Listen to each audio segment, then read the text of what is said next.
You are now listening to the Chicago Clubhouse Podcast. My name is DJ Vince Adams. I absolutely appreciate what the Chicago Clubhouse crew is doing for the city of Chicago. Hey, young world, what's good? It's your boy Bernard Varian, a.k.a. B-Twice. What up? This is Rasheed Davis, former Chicago Bear wide receiver. Hey, my name is Lemuel Stinson, a.k.a. Lemonhead, formerly of the Chicago Bears. What's up? My name is C.J. Watson, former Bulls guard and bench bomb creator. This is two-time six-man all-star baller Ricky Deuces Pierce. What's up, people? This is Chicago radio legend Rick Party, the voice you hear everywhere. My name is Pee-wee from the movie House Party. This is Megan Martinez from the Good and Plenty podcast. Hey, this is Bubba Ball from the Shits podcast. Hey, this is Nika from One Shot Wellness, repping from the ATL, dropping some drips on that Chi-Town Clubhouse podcast. This is Sherry, and you're rocking with the Chicago Clubhouse podcast. You are now rocking with the Chicago Clubhouse podcast. You're now rocking with Chicago Clubhouse podcast. And you're rocking with the Chicago Clubhouse podcast. And you're rocking with the Chicago Clubhouse podcast. Where they think they know everything. Where they think they know everything. Where they think they know everything. Where they think they know everything. Where they think they know everything. But they don't know shit. But they don't know shit. But they don't know shit. But they really don't know shit. But they really don't know shit. But they really don't know shit. But honestly, they don't know shit. And I smell something. I smell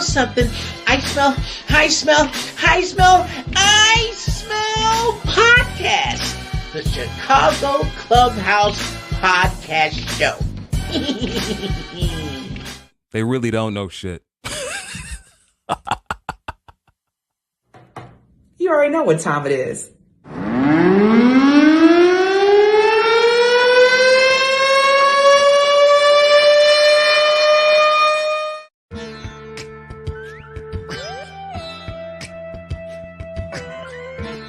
You see this Eddie Jackson jersey right here? Take this. This dude literally just took my soul. So I didn't like playing with Brett Favre at all. You could have waited until the draft if you wanted to look at another quarterback. You didn't have to sign Andy Dalton, who is really nothing but a backup. Evander Holyfield is 58 years old. What you want to fight a 58-year-old man? Well, man, he wants to keep fighting. Because he want to fight him.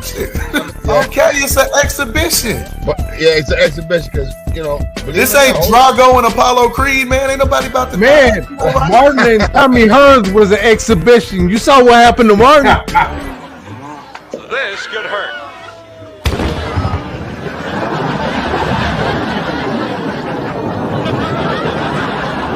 Thanks, Hayden. Nothing but the best. Okay. All right. That bro tough for real, man. Yeah, man. He like tougher than some grown folks I know, man. That as a coach, your job is to give your players the best opportunity to have success. Michael Jordan, when he came back at LeBron James' age, he was a straight up nothing. That is blasphemy on his computer right now. I'm gonna tell you something. Without Dennis Rodman, I couldn't see them winning like they did those second three championships. I can't see it. I agree. And now I'm the voice of SportsCenter on ESPN. Now on SportsCenter. Tonight, LeBron James. And whatever. Do you guys really coach how exactly to tackle correctly? Because I see it all over the league now. People cannot tackle like they did whenever you guys played. But do you guys practice tackling at all? How my mic sound? My mic sound nice. Guess who's back? Yes, TNic, the quarterback, point guard. I am back. Just for a minute though. This is the podcast where we think we know everything, but we really don't know shit. But what I do know is that I'm starting to show off like I always do with my Moore's beer, but I don't have the porter this time. I have like the shandy. So it's kind of like a step down because the weather fooled me the other day. It was 67 degrees on Saturday. So I was like, yeah, I went to the store. I bought like 3-4 packs of this. Then it was snowing like the next day. Damn. I also got this. You know, I don't play around. I don't play around. I got a gallon of the Crown Royal apple. We about to see what's in everybody else's cup. But yes, Frank. So we do have a great podcast today, and our guest, man, I can't wait. He's back for the first time. Everybody in Chicago loved him. Actually, when I talked to him a long time ago, he said, "Man, I thought y'all forgot." I'm like, "Shit, who forgot?"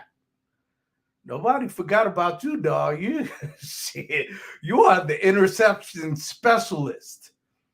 But yeah, so enough of that talk. Let me bring in my all-star team, man.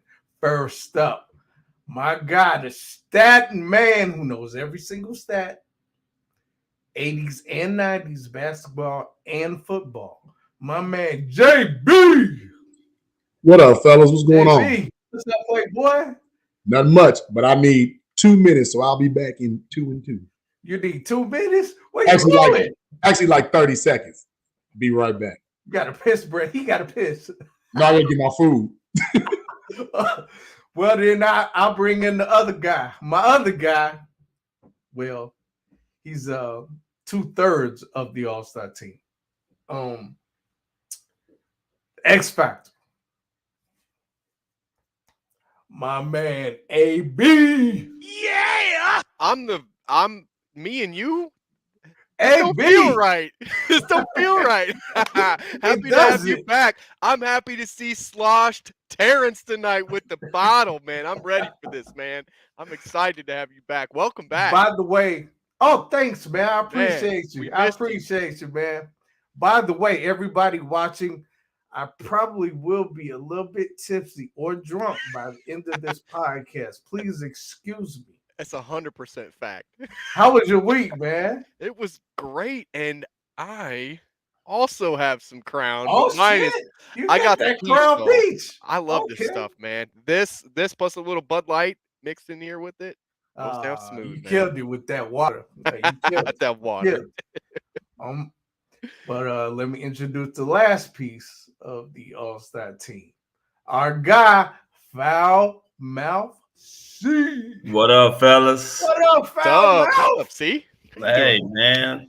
I got this damn glare going. It's got me extra light skin tonight. Don't be listening to him. Don't listen to him, Chris. Forehead and everything. Man, I know, right? Hey, man, how was your weekend? Oh, the weekend was great, man. I was actually down in Atlanta chilling out. My daughter, she just turned 16. I'm rocking her little VIP chain. So I'm pulling that up close. Oh, look at that. So cute. That's neat. So I think our guest is down there in Atlanta. Hold on. You said 16 in Atlanta, right?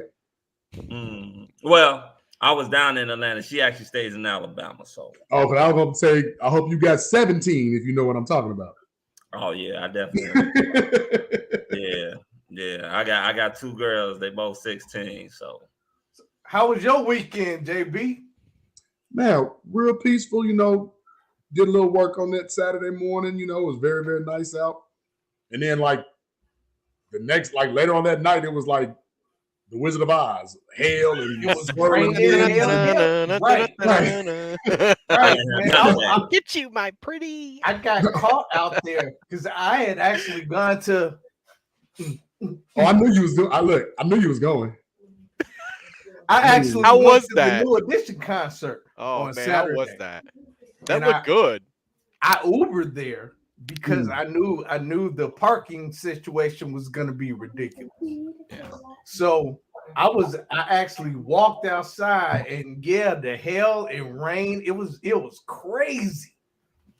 Crazy as hell, man. But the concert, they look good, AB. I love what you said about Bobby Brown too. Hey man, I didn't hate on Bobby Brown. That was somebody else that said that. I didn't hate. Bobby Brown lost a couple steps because he gained about 60 pounds. I'm about to say, they said Bobby Brown came out and said, the truth about wrong. Hold on. She's a sweet, Yeah, he looked like he ate that tenderoni. That's what happened. All right, see, I didn't go that far. Damn, Foul Mouth. But they look good. Back. They look real good, man. And Uncle Charlie was out there. Uncle Charlie is old as my pops. And Uncle Charlie was out there dancing. And I mean, man, he had two knee surgeries. Wow. He used to be a drug addict. Man. Yeah, Uncle Charlie put on the show. And then Jodeci. Jodeci was cool. I was never really a Jodeci fan, though. What? Really? What? Nah, not really. I don't even know you anymore. I mean, Jodeci was okay. Don't get me wrong. I know their music. I just wasn't like bumping Jodeci in the, in my little stereo or in the boombox as it was back in the day. I wasn't booming Jodeci. But, they're cool. They're cool. If I wanted to get some, if I wanted to get some ladies or something, that's what that's for. Yeah, that's baby making music, right? But enough about that, man. I want to get to what's happening in the podcast. After our guest, we're gonna talk a little bit more about the combine. Defensive backs. That is not our biggest need, but it is a need. We are bleeding there. Of course, we're bleeding more at offensive line, but we're still gonna talk about that. Bleeding everywhere, man. We're bleeding all except over for quarterback. That quarterback and running back, maybe. Yeah. We're not bleeding the quarterback no more. I'm good with Nick Foles as a backup. I'm good with that.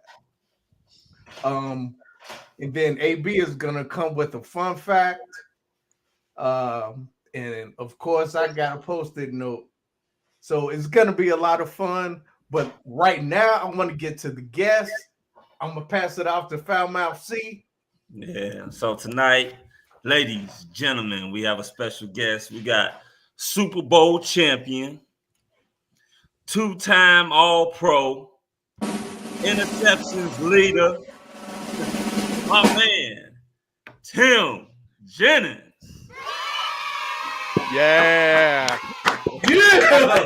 What's up? What's up, fellas? What's going on, man? How you doing, T? What's up, TJ? What's happening, man? Appreciate y'all boys having me back on, bro. Always, man. We was waiting on you. We was waiting on you real good, too. I know, man. I know, bro. I appreciate it, though, man. But now I'm back, man. So, shoot, everything goes, right? Yes, sir. Hey, yes, sir. You know how it is. I hope it does for you because we got questions, man. Hey, you got questions, I got answers. I hope you do. Don't get in y'all feelings, all right? We're bringing the heat today, sir. We're bringing the heat.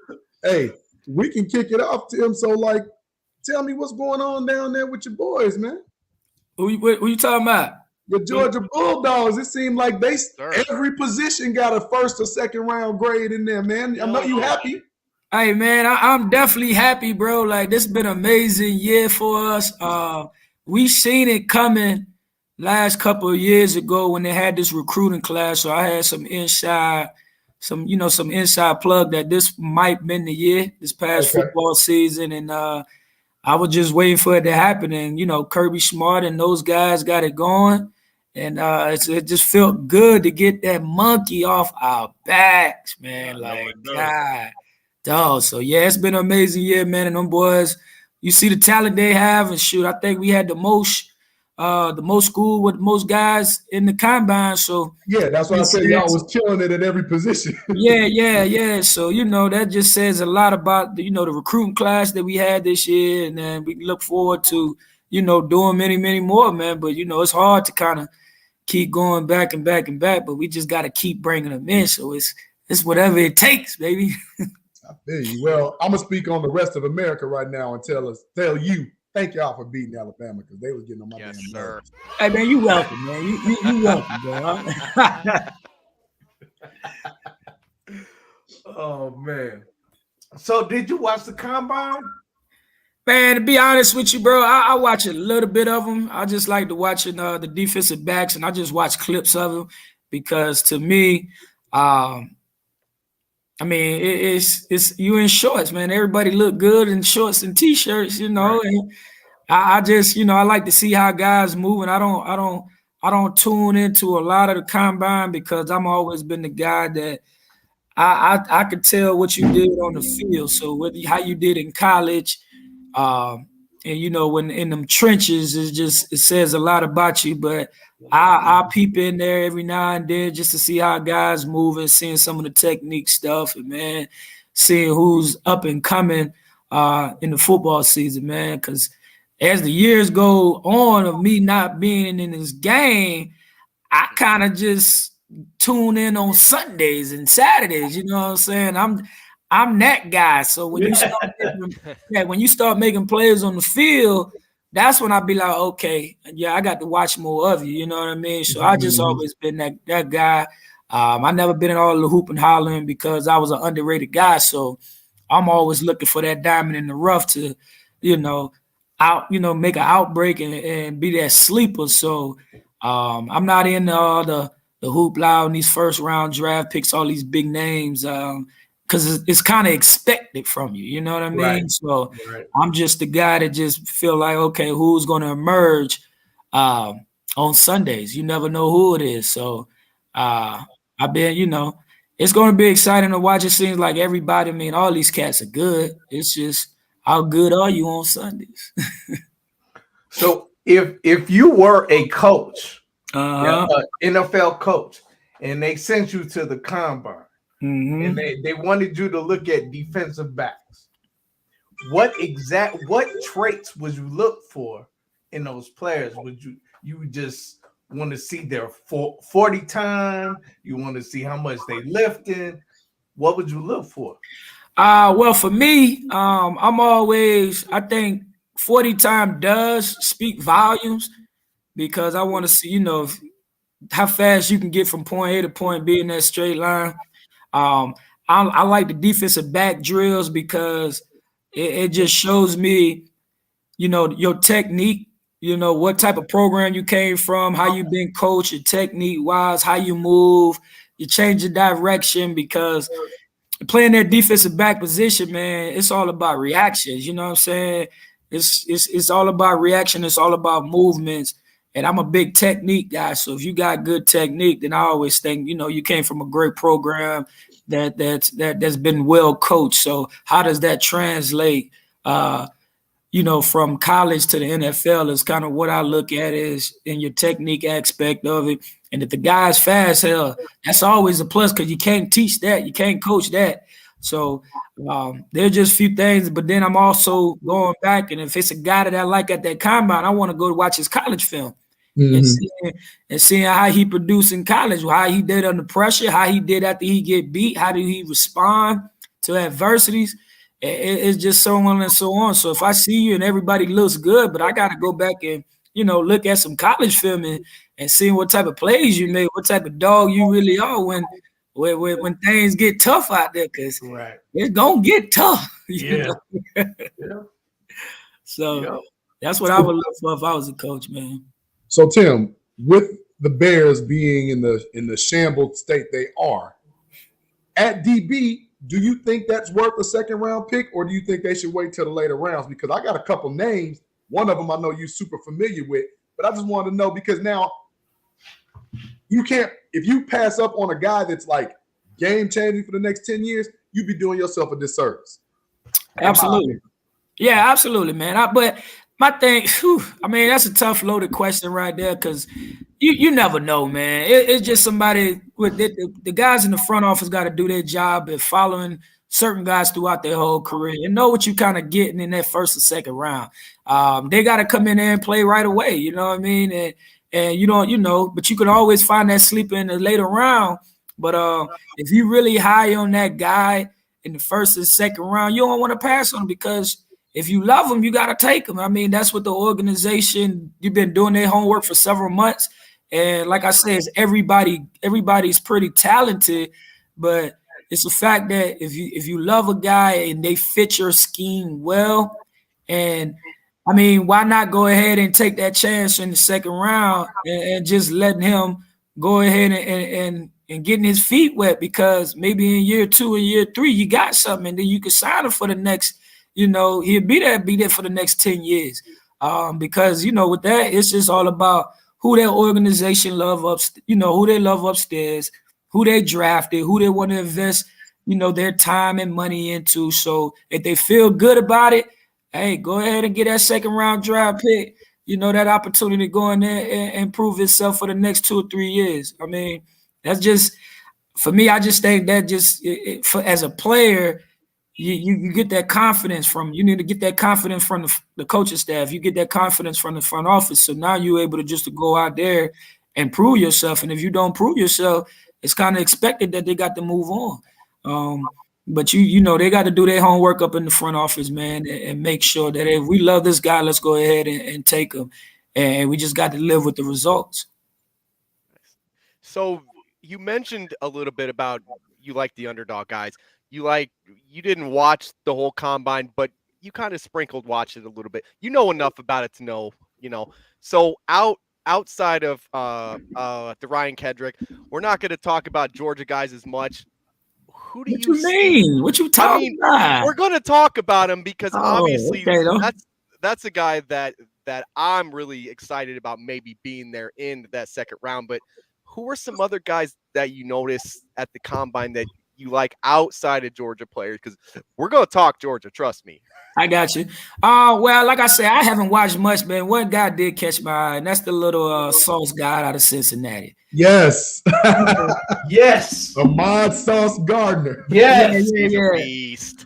Dude, he's my favorite corner in this draft right now. He's long.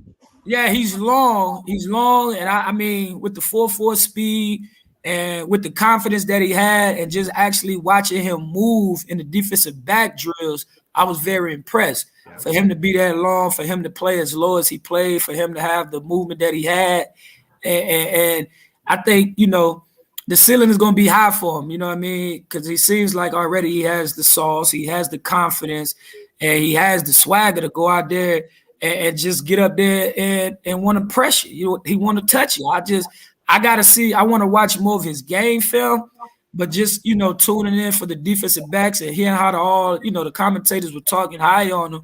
It's just like that. And I just had to follow him on Instagram. I'm like, hold on, man, let me check this kid out, see exactly who he is as a person and as a football player. So now, I want to go back and dig into him a little bit at Cincinnati and seeing if he was really a dog like that. But just watching some of the clips when I just started watching the combine a couple of days ago, saw him move.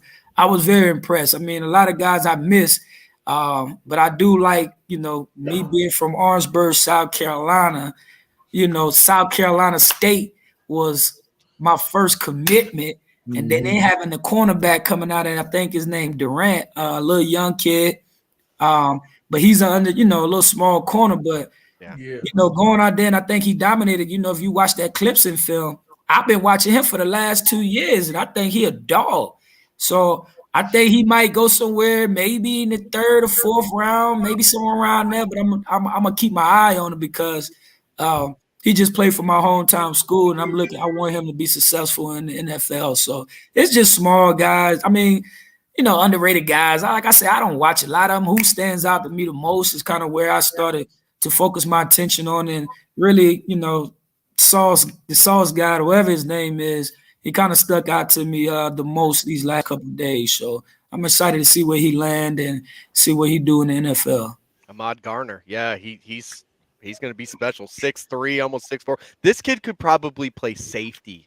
Yeah, honestly, I hope they don't move him there. Yeah, I don't know if he, I like him better. He looked like a corner. I got to look at the film because he's just long. He still seems kind of slim. All the safeties that I look, and I'm used to playing with a little bit thicker around the frame. But if you get a 6'3" corner, man, that can run and just want to cover and want to get up there and touch you. And allow 0 touchdowns. Yeah, I definitely want to touch you. And he had 3 touchdowns. He had more touchdowns for himself than he had against him. Yes. Oh, and then they compared him to Richard Sherman, which is always a plus. 32.6 passer rating. 32.6 passer rating whenever they target him. It's great to be he's ridiculous. It's great to be a tall corner. That's great. But we all know you ain't gotta be 6 foot plus to be no shutdown corner. We're not saying that. We talking to one right now. Absolutely. Yeah. I mean, I it's very rare because I don't really like long corners. You know what I'm saying? But it's certain corners that I see.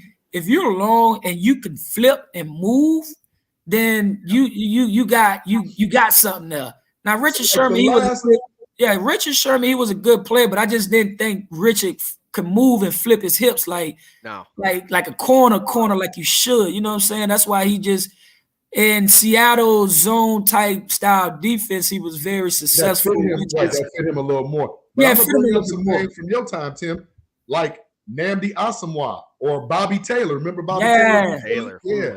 Yeah, Nnamdi, you know, he was different. He was long, and I think, you know, he could flip his hips. Like, you know, Champ was a big corner. Champ was like, what, 6'1"?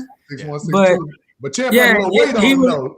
Yeah, he was just different because he could flip. I mean, it's just hard to kind of – I like guys, man, when you can flip and turn and react to certain stuff and you can still play all type of routes, then I think you're a special athlete. Yeah, most definitely, because those speedy wide receivers, once you got to turn for that transition, those long legs striding back might not be able to turn.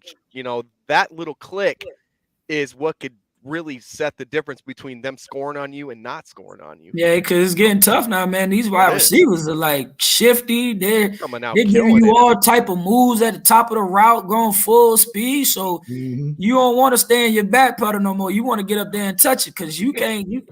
God, he giving you too much coming at you full speed, and it's like nah. Because you got, you know, I like to watch their hips too. They footwork and their hips. Yeah. So if they got tight hips, I'll be like, Yeah, tight hips you could play off and you could sit on them all day. You know what I mean? But it's just them elusive guys, and now you got big guys that's even more elusive. So you kind of want to get those long rangy, you know, athletic corners.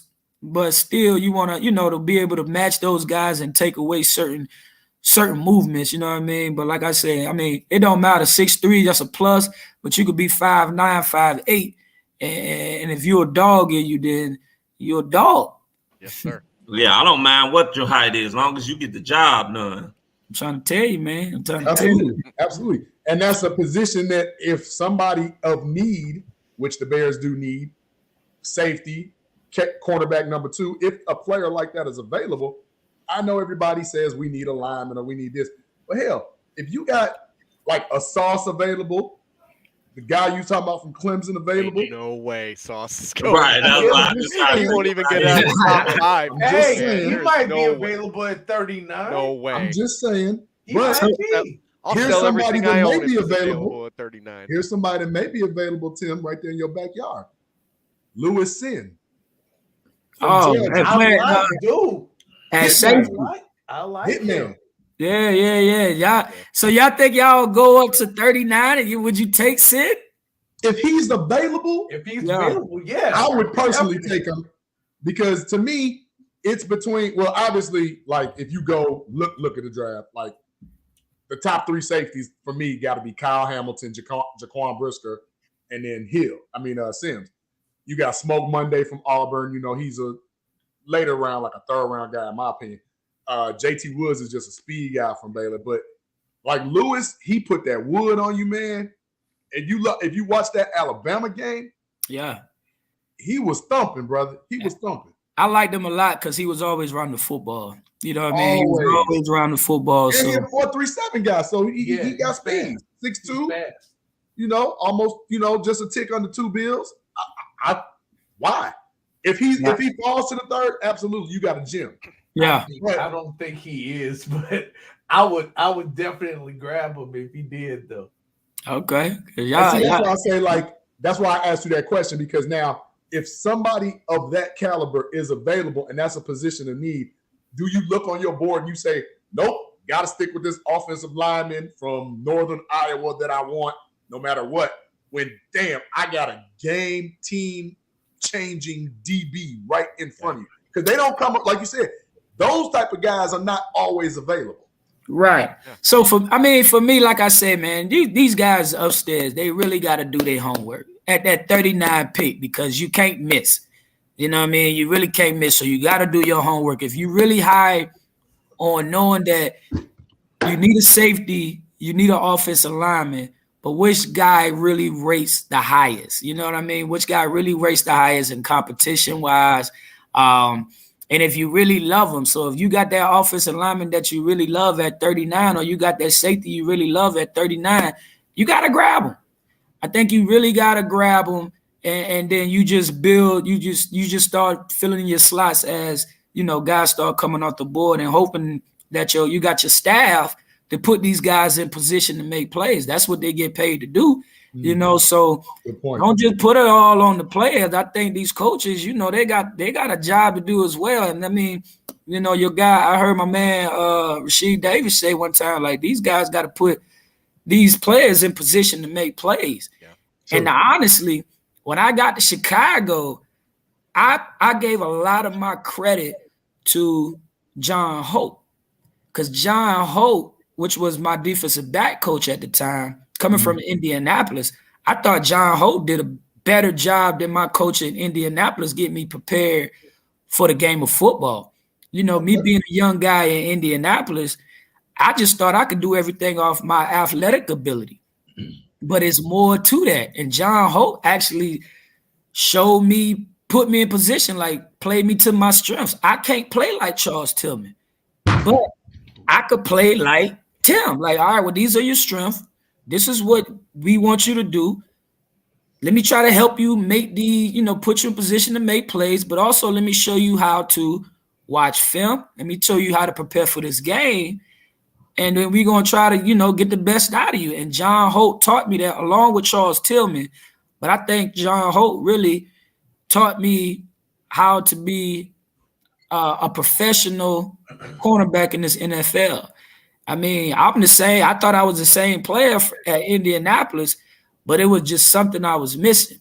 And that's the preparation of the game and playing to my strengths. Like, hey, you believe it. We prepare for it all week. Trust it, see it, and go. You know what I mean? And then, so I think you can get the guys that you love that fit your scheme. But for me, I think these coaches really got to do a good job of letting these kids play to their strengths and, making the plays that they need to play, however they need to make them, and getting the success out of them. And that's how some of these coaches are, escalating to higher positions, because they could get the best out of players.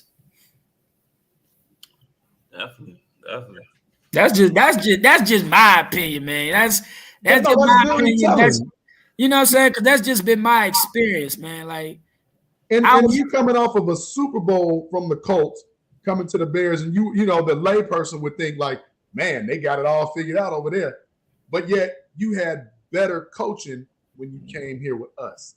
Nobody would ever knew that if you hadn't said that right there. No, that's real, bro. That's like that's facts, man. Like, I mean, I ain't taking nothing from my coach in Indianapolis. It's just that he had, it was just, hey, this is what we do. Let's get it done. You know what I mean? And for me, we had some second round, first round guys there, and it was, I'm just out there just going off of my athletic ability and hoping to crack a spot. But everybody's good. And it's just like when I got to Chicago, it's just something clicked. It just something clicked to me. And I think what clicked to me was my defensive back coach. Like, for real, because I even told him after making 2 Pro Bowls, I'm like, hey, coach, don't change how you coach me up. Right. Like, this is what I need. This is how, I get it done. This is my mindset. Let's continue what we've been doing to making sure you get the best out of me, because I think I respond better with, that type of coaching. You can't not coach me up, or just thinking, oh, well, he's a guy, I'm gonna treat him differently. Like, every player don't respond well like that. So you got to know your players as coaches, and you got to know how to get the best out of your players. So what teams do you follow now? Well, be honest with you, man, I've been a Tampa Bay Buccaneer fan since I was a kid, man. Yeah, I got a first cousin that, played for Tampa a long time, named Donnie Abraham. So when I was growing up, I remember Donnie Abraham. Yeah. So when I was getting going in football, man, like Donnie, when I found out Donnie was my cousin, it was like, and we played the same position. We went to the same high school. So it was just like, well, shit, if Donnie could do it, hell, I can too. You know what I mean? So I've been following Tampa since then. I've been a huge Buck fan. You know, I just couldn't express it as much because I was in the league like that. But that leads me to another question, Tim, because as a free agent now, looking at what the Bears have just done, there's a lot of new coaches, a lot of first-year coaches or first-time coaches at their position. So as a free agent coming in, knowing what you know, how do you like? Do you have like a little bit of angst to come here? Like, them guys is all new, and I may not want to fall into their newness, or is it just like plug and play? Because, like you said, you did better in Chicago than you did on a Super Bowl championship team.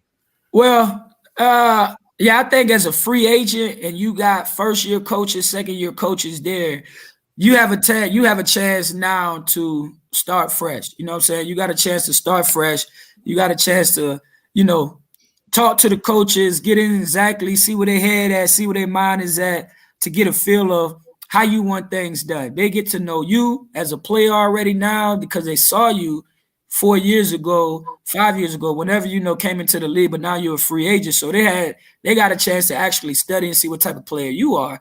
And now you get to go in there and pick their brains and see what type of coach they are and kind of see, okay, well, how can we make this thing work? And, you know, you just want to, now you get a chance, man, just to really dissect and talk to these coaches and let them fill you out. You fill the coaches out. And then now you got a fresh start to kind of go ahead and see if this thing will work with you. So with that family, with that relationship that you built with them, it could be something special. Now, if it don't work out because, you know, it doesn't fit with the fit with what they're trying to do as you as a player and them as a coach, then, you know, you probably looking for probably gonna have to make a move, or somebody gonna have to make a move in another year or two. That's just because this is how the business works. I mean, I done had coaches tell me, hey, look, you gonna leave before I leave. You know what I'm saying? Like, oh man, it can get real because they got families to feed. They got to make sure that they put the right people on the field to be successful, to make sure they're doing what they need to do to secure their job. But it goes the same way as a player. You know what I mean? Like, you can't just be an arrogant player and just be like, nah, coach, this is, you know, this is how I get down, and hey, it's either this is it.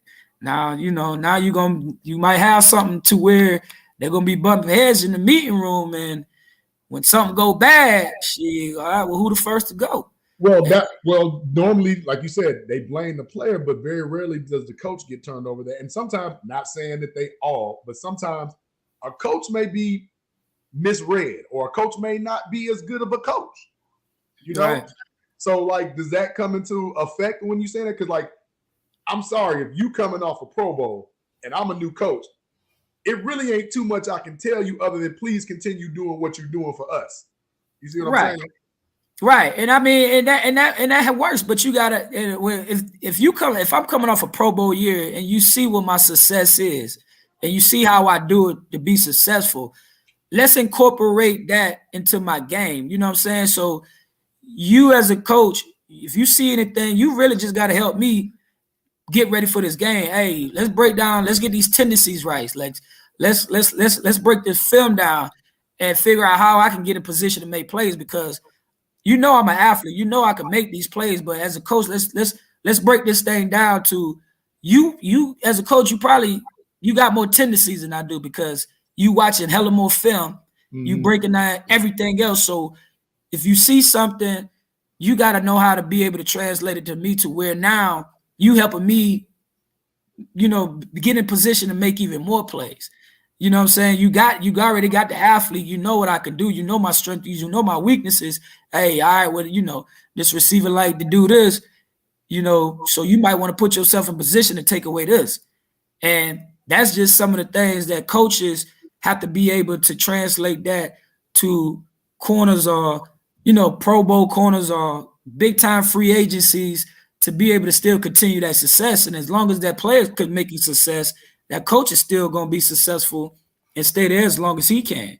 Well, absolutely. You work hand in hand. Yeah. I just wonder sometimes, like, if that coach makes that rookie call that's a mistake and you like, come on, coach, that ain't gonna work. Well, I'm glad you brought that up, actually, JB, because I had a question for Tim kind of just about this, because Mark Trestman's first year, you were coming off your best year. Yeah. And I got told by a birdie that he pulled you in the room and asked you to be basically the leader of that defense, the leader of the team. Is that true? And do you think you could speak on that a little bit? Hell yeah, I could speak on it because that's why hard questions, good answer. Great question, AB. Great question. Yeah, it was crazy to me. Like it is true, and I tell you, I've told this story to some people that's really close to me, and for me, I thought it was a slap in the face. I thought it was a slap in the face because I still was there with Charles Tillman. Yeah. I still there with Lance Briggs, and for what the success that we done had, this is what we do. This is how we do it. This is what we do to get prepared for Sundays. And for me, like I said, Coach, don't change anything how I prepare for this game and get myself ready. Now, when he pulled me into the office and he didn't really like the way, Charles Tillman and Briggs were playing around, joking in practice, but they're having fun. Like at my thing is this is what they do. This is how they are. Yeah. This is how they prepare and get ready for these games, and you know what you're gonna get out of them.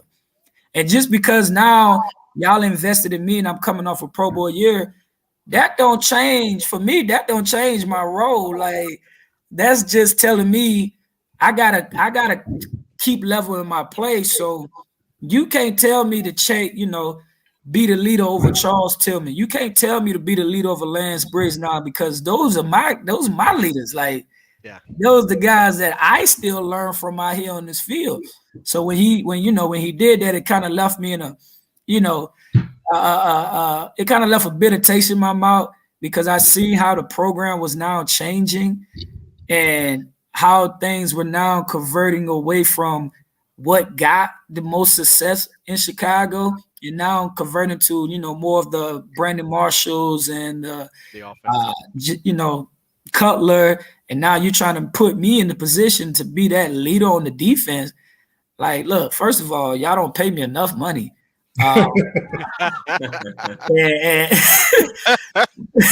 You ain't lying, man. I didn't say that part, but my thing is, you did. I heard it. You were the only one thinking that, though. Trust me. I mean, it to the point to where these still my leaders. Like these still my guys I look up to. These still the guys that I cannot let down on this football field because these are future Hall of Famers. I gotta get to their status before anything like that dramatically changed. So I basically went in there in the office. I said, "Hey, Coach, to be honest with you, man, for me being around these guys as long as I've been, all I know is this is how they operate, and you're gonna get everything out of them on Sundays. Like this is how they prepare. This is how they enjoy the game of football, and you're gonna get the most out of them on Sundays. And you can't question that or change that until you see differently, and that didn't happen." So you didn't tell Lance and the other guys about what happened there?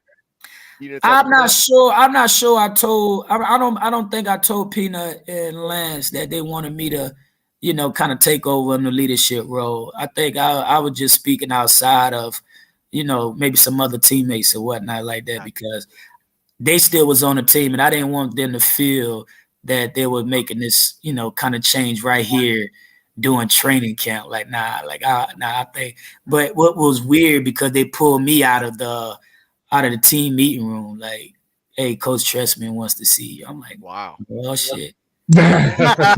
Peanut and Lance watch this podcast, so now they know. Hey, well, that shit, it don't matter now. I mean, right, that's one on the bridge. Yeah, it's one on. I'm just follow up on AB's question because now that makes me think and give a little pause. Should we be concerned about Eberflus coming in and talking about some get your track shoes and all that stuff? All right, so I gotta back up now. So you gotta update me on who all these new cats is that you're getting. I know you got. You don't know. Nah, Matt he hasn't been watching the Bears. So Matt Eberflus was the defensive coordinator for the Colts that he's come over, and in his opening press conference, he's talking about getting your track shoes ready because we're running, and he's got a hits philosophy, and he sounds like this is the head coach, right? Yes. All Yeah. right, so I did. Sounds like a motivational speaker right now to me. Honestly. No. So when I was supposed to do the podcast before, I did do a little bit of homework and find out who this head coach was. I'm so happy that we're actually going back on the defense side of the ball. Well, you guys actually going back on the defense side of the ball as your head coach. You're still part of us too, T. No, absolutely. You're still part. We for sure. We for sure. Yes, you know sir. what I mean? Absolutely. Yeah, because that's my best football right there. I love Chicago to death, and I will always love Chicago. I always have a place in my heart. My sister still lives there. Shout out to my older sister Janelle. She's still up there. But I keep I keep my ears to the streets. But like I said, I like to see the success happening, and then that's when you grab my attention even more, because you can do all these moving pieces and whatnot like that. And for me, that's just the business aspect of the game. I don't do all I don't politic. I don't do all that. I'm just more of, you got to show me the facts. And I've done the homework and found out who he was, and I seen that he had success over there in Indianapolis. And I think that's why he was a candidate for there, which is good. I just like the standpoint of, first of all, bringing it back to the defense side in Chicago, and just that's where you build your culture around. And then that's your culture. The defense in Chicago, Monsters of the Midway, is the culture of Chicago Bear football. That's what I know. So when things started going left and the other side, you kind of lost me. You know what I mean? That's when you were losing. Yeah, they lost us too. You know what I mean? But now that you got, you're going back to the defense side of the things, because for me, being a defensive player, and I know I sound biased, and it's cool, but in that city, it just seemed like it was just something that pride yourself a little bit more. It's just more gritty. You know what I'm saying? Blue collar. Yes, sir. It's the culture there that I felt when I was there. So when the coach makes a comment about putting your track shoes on, doing this and that, you gotta love it as a defensive player, because it's just that look, we about to take this thing back over, as far as this the culture we need. So we're going to plug the pieces in there we need to get the mindset back switched. So whatever he got to say to get it going, you got to buy into that, because now it's, like I say, it's a fresh start. So you got to plug the pieces back in there to get that, to change that culture back around, and they got to start with your head man. Yeah. Now, when your head man could kind of demand that from players and get that from the best, then you're set up for success. It's just that when you shake things up and you don't really have those pieces to, make that changes now, and it takes a little longer than before. What just kind of, I think, what just kind of gave, Chicago that feel, and I didn't like the way it was headed. But now, going back on, the defensive minded aspect of Monsters of the Midway type of football, you got my attention a little bit more. You know what I mean? So I'm excited to see how he makes that work, and we'll see where that goes from there. So we all cautiously optimistic, Tim, but don't you feel just a little bit, by him being a first-time head coach, that he got to earn Khalil Mack respect just a little bit, earn, Robert Quinn's respect just a little bit? But doesn't his success in Indy, having a top 5 defense, does that already warrant that? Does that already give that respect? I don't personally think so from the locker room standpoint, because we all know that much earned is much given, right? So, but if he come in almost like cracking the whip, so to speak, certain players might not be like, dude, slow your roll. You this your first time doing this. Dude, I've been here. Right, I'm established. What? He can't tell Khalil Mack nothing. I remember hearing a story. Y'all crossing a mighty thin line right there. I make more money than you. Tell him, Tim. But that's all I'm asking, Tim, because let's see, I'm bringing the facts, Tim, because I've heard stories. I had an uncle play in the NFL. I've heard stories where people have been like, now, wait a minute, coach. Now, hold on. Get along before you go along. Yeah. With some of those established. Wasn't nobody coming in telling Reggie White this, that, and the third. Yeah, and I mean, I gotta agree with you. I agree with you on that aspect of it. Now, like you said, it's a thin line to cross on that because you players that's already been, they've been doing this for as long as he's been, head coaching period.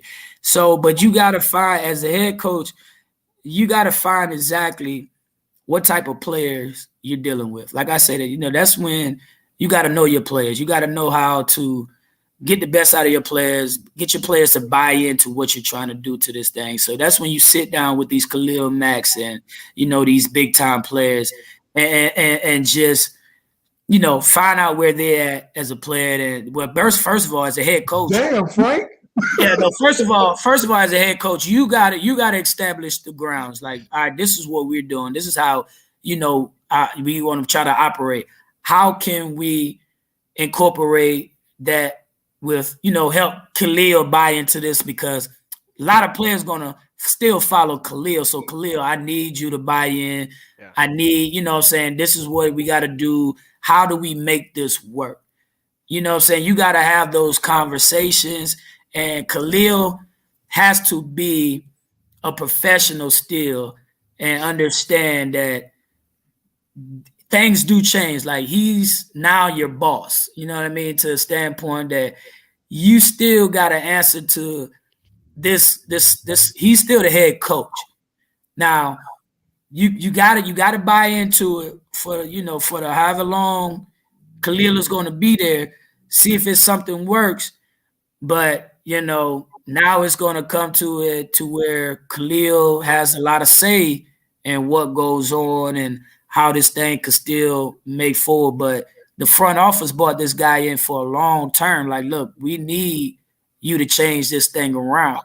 Even Khalil was there for the last couple of years, and for some reason it just didn't click with whatever you were doing. But how can we make this thing work, Khalil, and all the veterans, all the vets, all the captains, you bring in all the captains, and you just find out exactly, hey, what do we got to do? This is how I do things. How can we make this thing work? Because we got to switch this culture thing around. Like, we got to switch it around, and we got to do it now. Yeah. What you basically saying is it got to be proper communication. It got to be proper communication. And it's going to take a lot of, kind of massaging to make sure that everybody is comfortable with the leaderships and your vested players like a Khalil Mack. Yeah. But also, hey, Khalil, you're going to have to, maybe we still going to take care of you, Khalil. Like, we still going to take care of you. Like, we going to be running. But shit, Khalil, you get Wednesdays. You get Wednesdays off. So you get a Thursday off. I actually heard a story told by Olin Cruz about this exact thing. So Lovie Smith's first year, he had the same kind of philosophy. The ball drops, run to it. Reuben Brown, longtime vet at the time, didn't want to run to the ball. So instead of running to the ball, he just started running in place. Every time the ball was dropped, he just stand and run in place instead. Apparently that was okay. Maybe it's a little something like that just to show them that they buy in, but they're like, hey, man, I'm not running 20 yards to go get the ball. I mean, come on, man. I'm a big-ass offensive lineman. I'm not running down the damn field. Brown, you know what I mean? Big-ass and that's kind of like what I mean. Wasn't having right now, in my opinion, because there is new management, the clock for Eberflus is ticking for the players. Yeah. Oh yeah. More so than the management. Absolutely. His clock has started already. And I think that's what it is. You know what I mean? It's gonna be ticking more of the players now, because even if he come in there and have a little bit of success, they're gonna feel like they're heading in the right direction. And now you want to get the right guys to come in there and buy into the system. Like Lovie Smith had to do over the years. Yeah, they might not have been running to the ball when he first got there, but when the proof was in the pudding, running to that ball, creating turnovers, you got to understand now we had 11 guys going to the football. Then when I got there, you could see how the offense, now they wanted to kind of turn up their notch on the offensive side of the ball because of all the success that we was having. So the culture changed there over the years, but you got to have success doing it. And then you got to get as time goes, then you can, get the right players in there to kind of buy into that same system. So it works, but he does have to come in there and prove that like this couldn't be set up for success. We just gotta give it a chance. And then when you give it a chance, you get those 1 or 2 players and you get those veterans in there to get it, and then everybody else started following. Now you changing the coaches over time that way. And then you got something to build off of. But you got to have some of those players going to have to understand that it's a change coming. You know what I'm saying? It's a change coming, and you got to be a professional. You got to be a professional, and because you're gonna have younger guys coming in there, like you said, it's going to be ticking on players more so than the coaches now. Yeah. So who was your during your time playing in the NFL? Who was the best cornerback you ever played with? My time playing in the NFL, I mean, of course, I got to go with Charles Tillman. Playing with, or you talking about on my team? Yeah, your best cornerback teammate. Yeah. I mean, come on, man. Charles Tillman is definitely the number one. I mean, he ain't the prettiest. He ain't the prettiest motherfucker to watch over there on the side of you. We heard. Alex Brown said he ran like this. Yeah, like Peanut got on elbow pads and big high top mid cleats. I'm like, all right. Trying to look like a PE all-star. Yeah, he got the old face mask with the mouthpiece hanging off with the strap. Like he a football player. That's exactly what he was. 100%. He was a football player. So Peanut, like the dude for the little Giants. Yeah. So Peanut's definitely my number one. Now I did play with my guy Harper in Indianapolis. I thought, he was probably one of the best older cats I played with. I forgot my guy. I forgot his first name, man. But Harper was good. So wait a minute. That was you, Hayden, Bob Sanders, if I'm not mistaken, right? So Bob, Bob was there. Bob was hurt, right? But he came back. Kelvin Hayden, he came in. They had Marlon Jackson. We had Jason David. And my guy Harper, man. Damn, I forgot my man Harper's first name. But he was number 25, man. He was real good. Fast, older cat. But Harper was real good. I mean, shit, I ain't really Kelvin and Peanut. Like, those my guys, man. Like, those are my guys. Did he ever try to show you how to do that peanut punch? Nah, that wasn't my thing, man. I tried it, I tried it, but my fingers was like they already hurt. So if I punch it and I don't catch it good, like I gotta come out. Like if I hit a helmet, I'm too scared. I hit a helmet or anything like that. So my thing was I'll run you down and try to punch it from behind. You know what I mean? Like I didn't have that hand-eye coordination like Peanut. So I just picked this bitch off. Like I just picked this bitch off. Hey, that's too deep. That's easier. That's too deep. So who was the toughest receiver for you to cover? Man, everybody asks me that, but I always got to give my first nod to Steve Smith, bro. Steve Smith over there in Carolina, bro. Like Steve was a undersized guy, about 5'9", but he was every bit about 200. Like, strong. He was explosive. He was a dog. Like, he was just angry. Like, he was just angry. Angry man. No, he is, man. I mean, and every time I had to match up with Steve, it's like you really couldn't take a play off, because if you took a play off and he had an opportunity to embarrass you, he would. You know what I'm saying? So every play, like, nah, Steve, like, nah, we gonna go all the way to the ball here. I'm gonna make sure we good, because I know how you roll. You know what I'm saying? Like, you just an angry dude, and if you got a chance to embarrass somebody, you will. And he was a dog, so you had to stay on your A game. Take no plays off every matchup that I was against Steve. I don't care if it was a run play, I don't care if it was a pass play, whatever, because he was just a dog. Now, that was just the toughest guy I ever played, line up against. Like, and then, later in my career, when we had to go against Antonio Brown, that's when, you realize how shifty and fast these receivers were starting to get. So he was a problem as well. But early in my career, man, like Steve Smith was one of the ones that I was like, yeah, I definitely respect Steve. Give Steve the utmost respect because he liked to tussle a little bit too. Yeah, he liked to tussle, but that's my type of game. Like I'm that guy. Like I like to talk my junk, and I like to tussle. But for some reason with Steve, nah, that wasn't me. Like I was locked in. Like, nah, Steve, we this gonna be a long game. Like I can't let you get one up on me. You know what I mean? Like if it's a run play and he just feel like I'm just taking that play off, Steve would try to dump you. Like he would try to put you in your back. You know what I mean? And nah, we not doing that today. You know what I'm saying? So he looked like the type of cat always want to get his lick back. Yeah, he that guy. Like he ain't gonna quit. If you get him, he got to get you back. And then that's how I play. You got me, I got to get you back. Like this is what it is. We gonna be here all day. I like that. Lace him up. Yeah. I think someone else had the same answer to that question. Steve Smith. I forgot who it was. Wasn't that Curtis Conway said that? No, well, that's some USC love. That's some USC love. That wasn't Ricky Manning, was it? Y'all had Curtis on the show? Yeah. Oh yeah.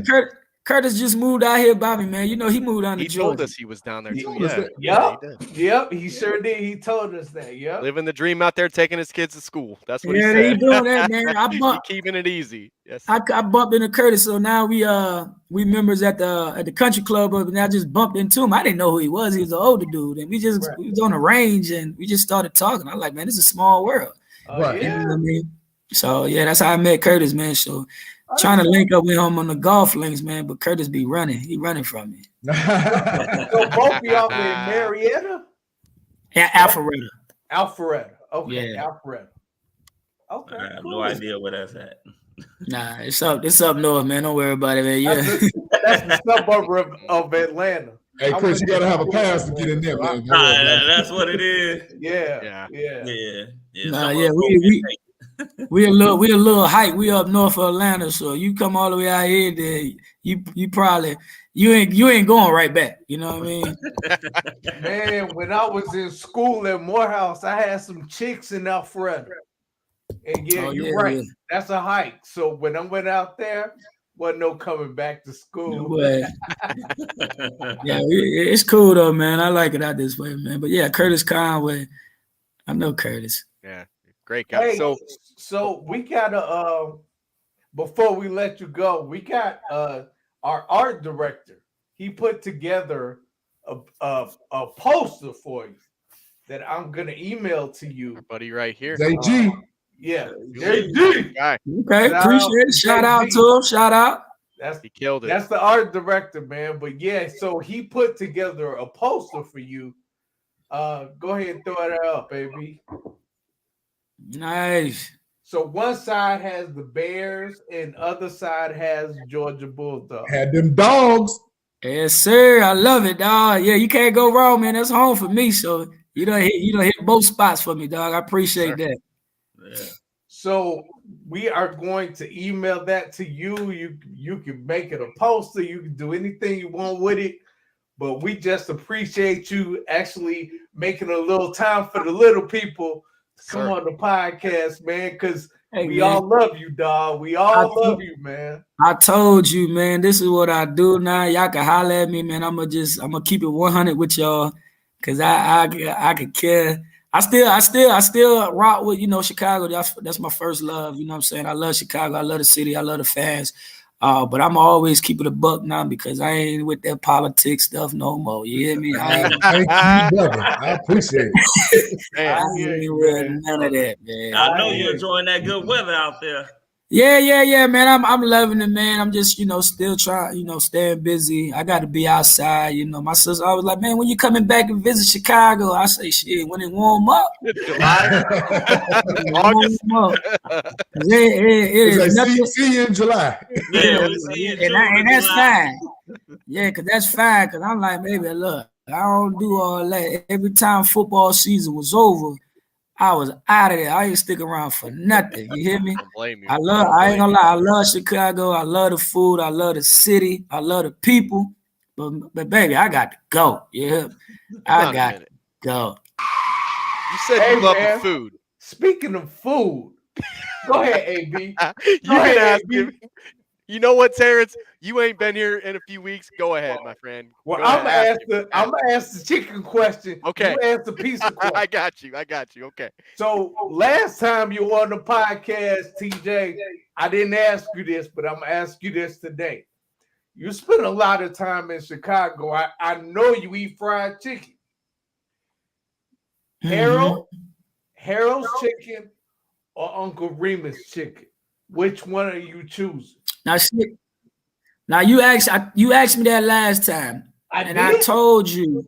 Yeah, you asked me that last time, and I told you. He asked you that, man. I know he on his way there now. It's all good.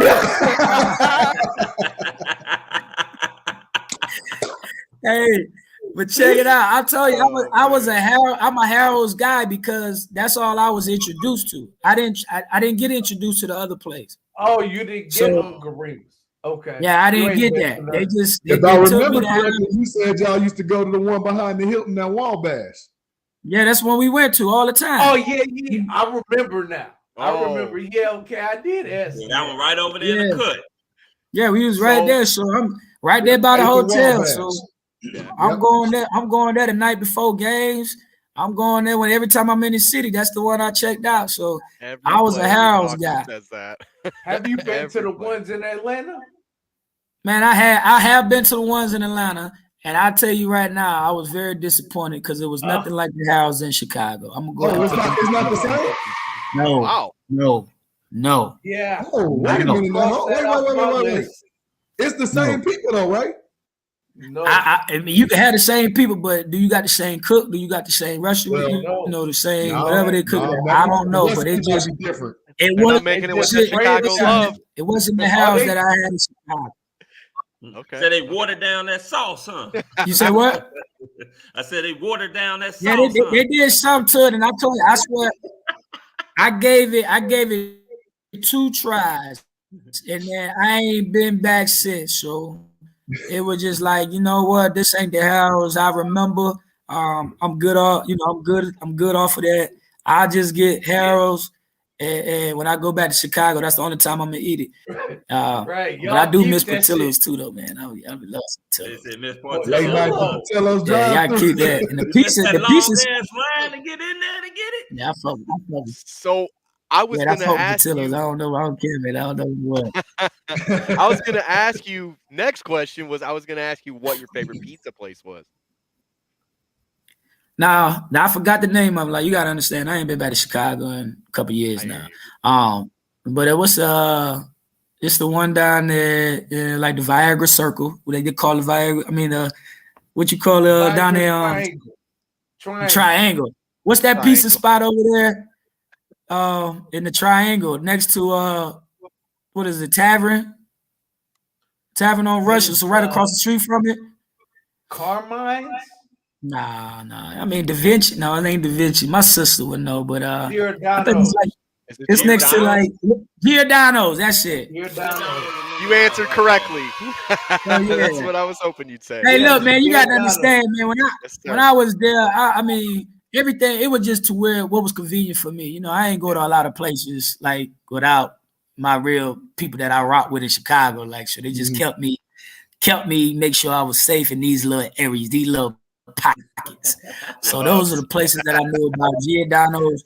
My sister actually lives down there on Rush near that. So whenever I go visit her, that's where we used to always have the family dinners, grab a pizza and whatnot. We just keep it basic, dog. Like, we stick to what we know. Oh, okay. Keep it simple, man. Let me tell you something, DJ. Let me tell you something, man. When you come back to Chicago, get with us. We gonna take you to the south side. Better hold your breath. We gonna take you to the south side. You going on an adventure? You got a bulletproof vest. I'm gonna come rock with y'all now. I wish I knew y'all boys when I was playing, or had a chance to meet you there. So, But now I got you. You be in my DMs all the time, so I'm gonna hit you when I come down the way, bro. Hey man, come on now. For sure. No. Man, we I'm gonna gonna hit take you. you on the south We side. gonna- We gonna take you to Italian Fiesta. We gonna take you to Uncle Remus. And We we gonna take get your you ass all on that real Good shit. Herald's. Real Let's do Harold's. it. Yes, Yeah. sir. I'm cool with all that, bro. I'm with all that, man. I do. It's time for me to come back up there, man. But like I said, man, y'all ain't gonna see me till it's warm. Hey, until gotta keep it's summertime warm. shot, baby. Summertime shy. Summertime shot. I still gotta go Better. see my boy, man. Shout out to Kelvin Hayden, man. I got to come holler at him, dog. That's my dog. True.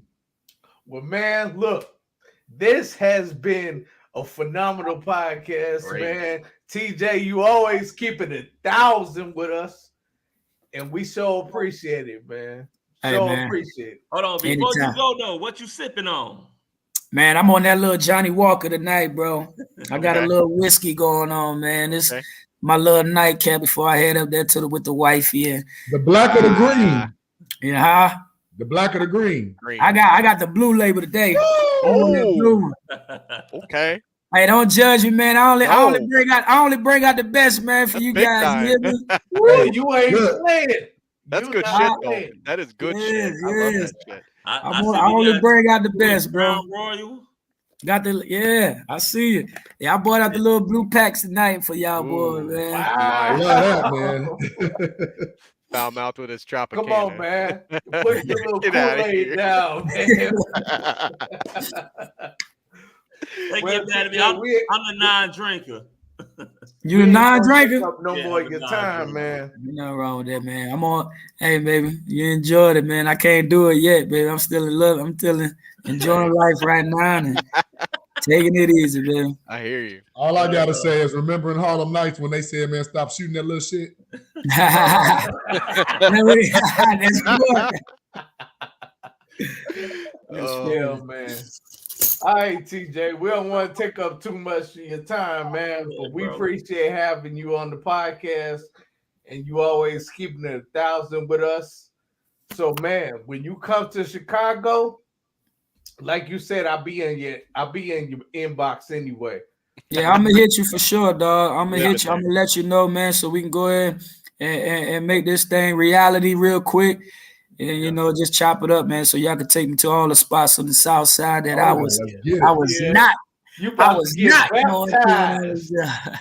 You about to get baptized. I'm with it now, baby. Let's do it. Let's Please do it. don't be a stranger, man.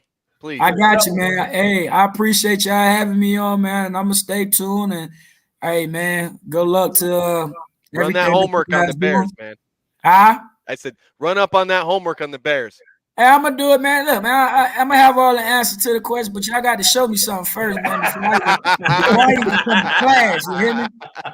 Hey, y'all got to show me something before I come to the class. I still rock with my Bears, but you know, I'm still. Oh, there you go. No, Yes, not sir. the Yes, Cubs, sir. man. Let's go. Not the Cubs. I love it. Love it. Yeah, Yes, sir. man. All They day. showed me All the day. most love, baby. Yes, sir. They showed me the most love, baby. That's a bet, man. But y'all, hey, man, appreciate y'all having me on, man. And definitely we'll keep in touch. I'm gonna keep an eye on, man. Good luck to everything. And then hey, let's bet on, baby. Always, man. Talk to you soon, brother. All right, man. Y'all have a good night. Yep, you too. Wow. What a guy, man. Man, what a class act. I love TJ. Exactly what I heard he was going to be, man. I love that guy. I loved it until he had that damn Cubs Great. hat on. Oh, that's the best part. That's the best part. Let's go. Let's go. He had that damn Cubs hat on. But yeah, Best man. guy. He kept it 1,000 the last time he was on. He kept it 1,001 this time when he came on. I had another couple of questions I was going to get in to really get him going, but we didn't have enough time this time. Well, you know what? Next time. Maybe during the season, he'll come back and we can ask him, you know, whatever the hell we need. Hopefully during the season we'll be above 500 and it will be a great occasion to ask him those questions. What's it going to be like the third week of the season or?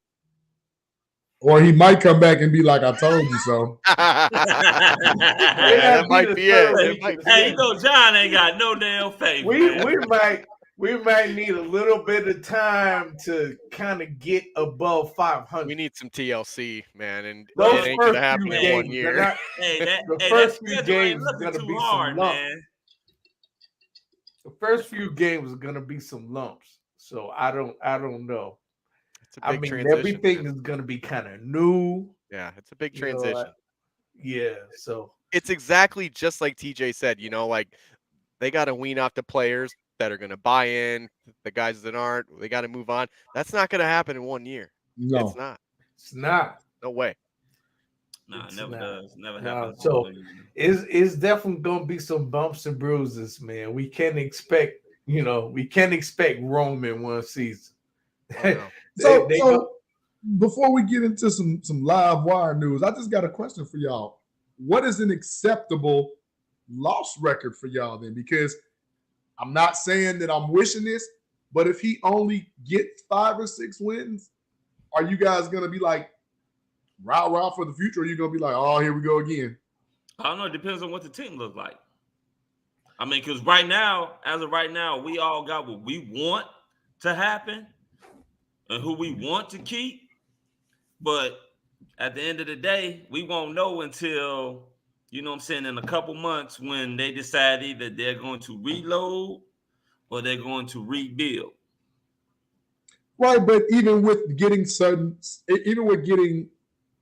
draft picks, and I'll say this kind of tongue-in-cheek, going to the old school Bulls, we knew what we had with the Bulls, but they couldn't get over the hump with Doug Collins. Phil Jackson comes in, and next thing you know. So do we look at Eberflus as, well, we're going to keep with it if he works? Because remember, technically, Nagy had an above 500 record. So technically, how you make that comparison? Phil Jackson had Michael Jordan.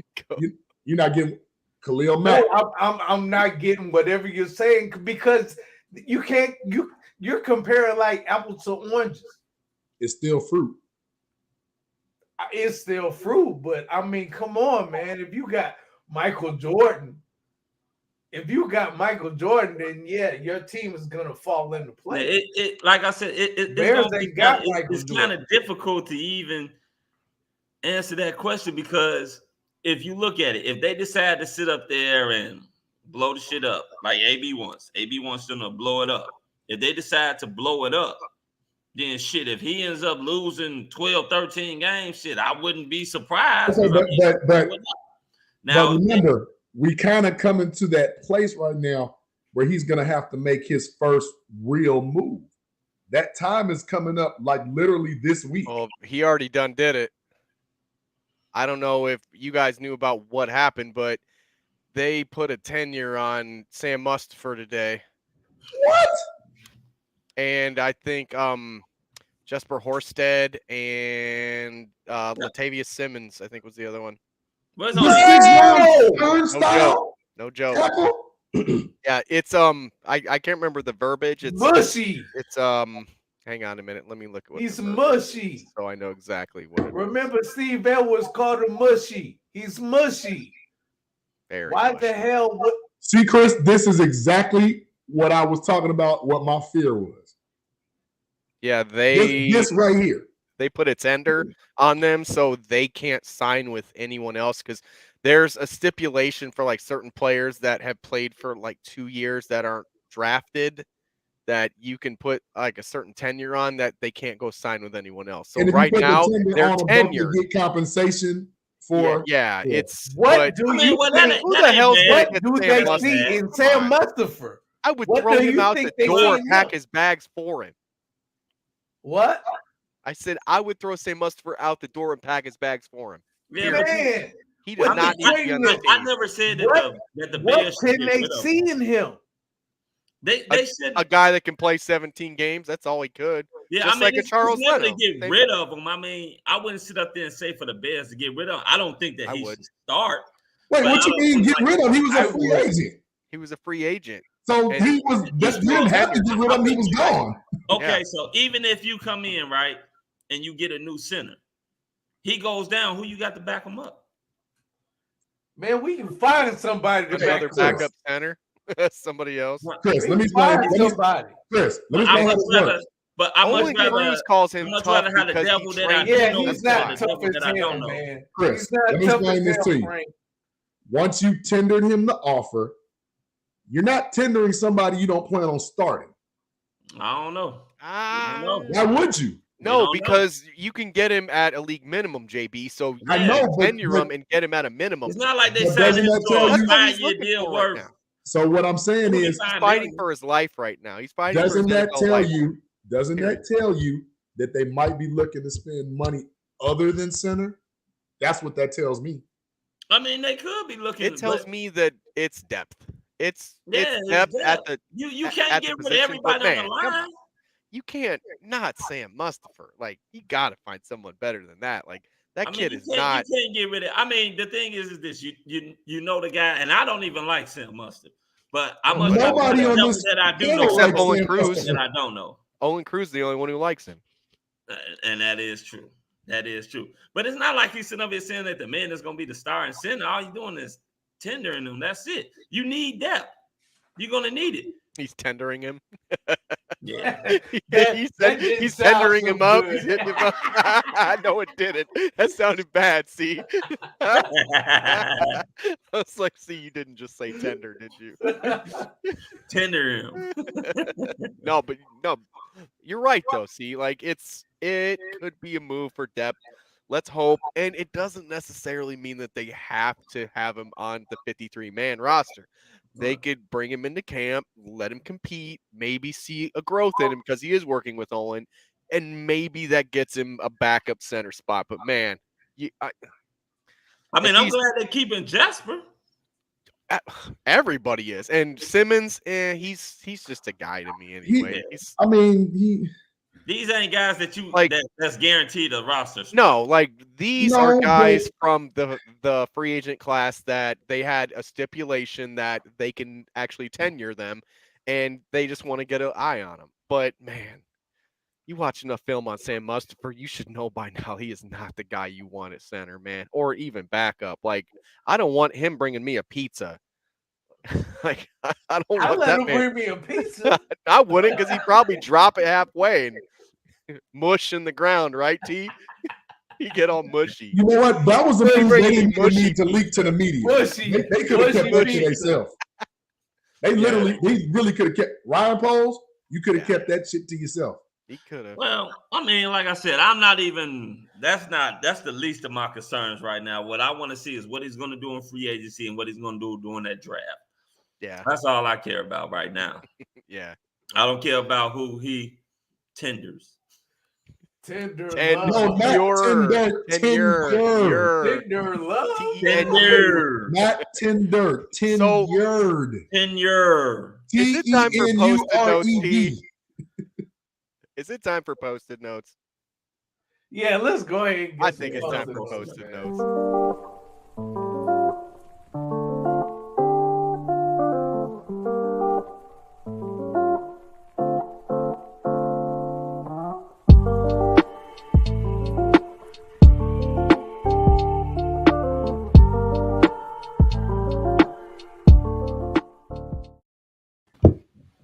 So I made a post, and go ahead and throw that up for me, AB.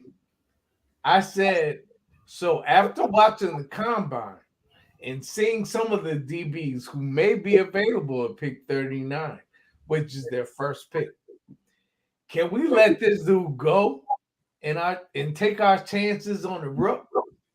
Talking about Eddie Jackson, none other than Eddie Jackson, who I'm on all the time. Every week in the intro. He had one good season. He got paid, and he said, "I'm done." Well, he definitely ain't coming on the show now. He might want to come on the show and curse me out. Most definitely. So the responses that I got to that post were crazy. But I'm just gonna go over some of the responses. So Pez Incernus. I don't know if I'm saying that right. He said, man? y'all crazy. Y'all trying to create holes everywhere on this team. I saw that one. He wasn't that bad last year. Dude, what the fuck were you looking at? Not the same team. Apparently. What the fuck were you looking at? He was horrible last year. I don't know Hot what garbage. you're talking about. Hot garbage. Very hot garbage. So he made cereal. You can continue. I'm sorry. I didn't mean to cut you off. And then Lorado said the Eddie Jackson hate has gotten out of control. It's not out of Eddie control. Jackson's lack of tackling has got out of control. How about that? Yes. Let's talk about that. He can't tackle a box of cereal. No. He was teasing me. I didn't get that one back on. Yeah, man. So then Marlon No Wayans. Weird name. He said to my question, yes. And if you can't see how, then that's between you and God. Huh? So he basically was saying, if I can't see how we don't need Eddie Jackson, that's between me and God. He got religious and shit. He got religious in this motherfucker. He got crazy on that one. Well, might as well take a sip of the sacrament. Yeah, I hear you there. Right. So, what are you asking us, T? What are you asking us here? You said, what am I asking? Yeah. So, are you asking us this same question, or? So I'm saying, do we after we saw what we saw in the combine, are we still holding on to Eddie Jackson, or are we like, okay, yeah, well, it's potential out here. We might as well just go ahead and scrap the Eddie Jackson project. Just scrap that because his last season was trash. We go ahead and scrap that. We start fresh with a younger body, a younger player. Would you all be against that? You guys want to go? Can't do it. Chris says no. JP? No. So you're keeping Eddie Jackson? I told you, to me, the biggest fault that Eddie has, or the reason why I believe that, it's a couple things. The reason why I believe Eddie hasn't played up to the standards that we thought that he should be able to play to, and that his salary says that he should be playing up to, is because one, $15 million next year. Yeah, ever since that they got rid of Amos, they haven't had that strong safety. We all knew that Eddie couldn't tackle. We knew that when we gave him the damn contract that he couldn't tackle. That at Alabama. He was a playmaker. He got hurt tackling in Alabama. Alabama. Exactly. So that wasn't his forte, but they haven't brought in a legit strong safety, and not bringing in a legit strong safety, they brought in other free safeties. Bringing in other free safeties, they made his ass the strong safety, which really fucked everything up. Yeah. I don't know, you ain't got to be the smartest man in the world, but when a player's a free safety, you keep his ass at free safety. Well, that's what we were saying, Chris, about sometimes the coaching ineptitude. Oh, yeah, definitely. If you're not, so I'm going to do you this favor. If you're not bringing in Jaquan Brisker, your boy Dax Hill, right? Because from Michigan, he can stuff that run. Or if you're not getting somebody like a Tyrann Mathieu, a Jabril Peppers, or a Jaron Kearse as this actual strong safeties, I think you got to keep them for now. I think you do. You got to keep them. So I'm going to surprise you guys. I'm going to surprise you, and I'm going to agree that you have to keep him. You do. You absolutely have to right now. Yeah. The rebuild guy says you have to keep him, and I'll Because explain why. That guy, if you release him, that guy is no guarantee that you're going to get him. Absolutely. And I mean, unless you're getting a trade right now, unless you're trading him and putting him at a post June 1st trade, which will give the Bears $11.1 million in cap savings this year and basically just under a $4 million hit. That's, I mean, what are you going to get in trade value for him? You're not going to get much. You're going to get like maybe a fifth if you're lucky. I was going to say a fourth because fourth maybe. He's got Pro Bowl. Are you going to get an resume and impact stuff. safety in the 4th round this year? Do you think you can? It's a gamble, right? And even Big if you time do gamble. get one, then guess what? You've got one safety still. You Because still- right you- now, right, you we've still got got one one. safety on this roster right now, and it's Eddie Jackson. That's it. So you've got to keep him this year. Wait, There's what a happened, potential out after this year, but what happened to what? Trayshawn or Tyshawn Gibson? Yeah, Tayshawn. He's a free agent right now. Yeah, he's a free agent, and also he ain't really giving you much. But he's a stopgap. He's T. a He's not. decent gap. Yeah, Yeah. exactly, JB. Like he's a decent stopgap guy. He's not an Adrian Amos though, but you can get guys in the 2nd and 3rd round maybe to pair with him, and maybe just maybe with this new hits scheme and a new coaching staff and him coming out to prove himself and getting a real safety in the draft can elevate his game and let him do what he's supposed to do. So at least this year, let's keep him this year. Can I See hit you what out with some happens. knowledge?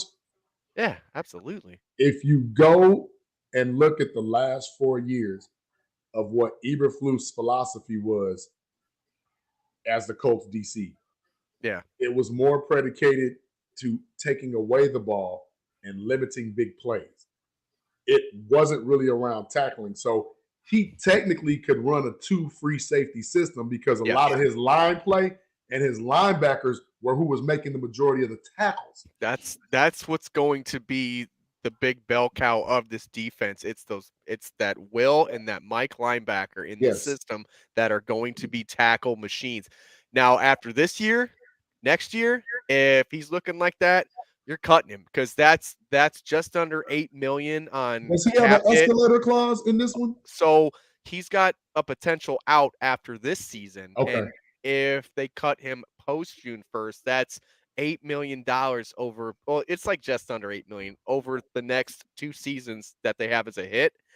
But they save like almost $30 million, like 13 million 1 year, 14 million 1 year. So you damn near want him to This play is his audition good year. this year. This is his audition year. And then possibly trade him for a third or a fourth and then just part ways. You could do that. You could trade him post, and those numbers are the exact same.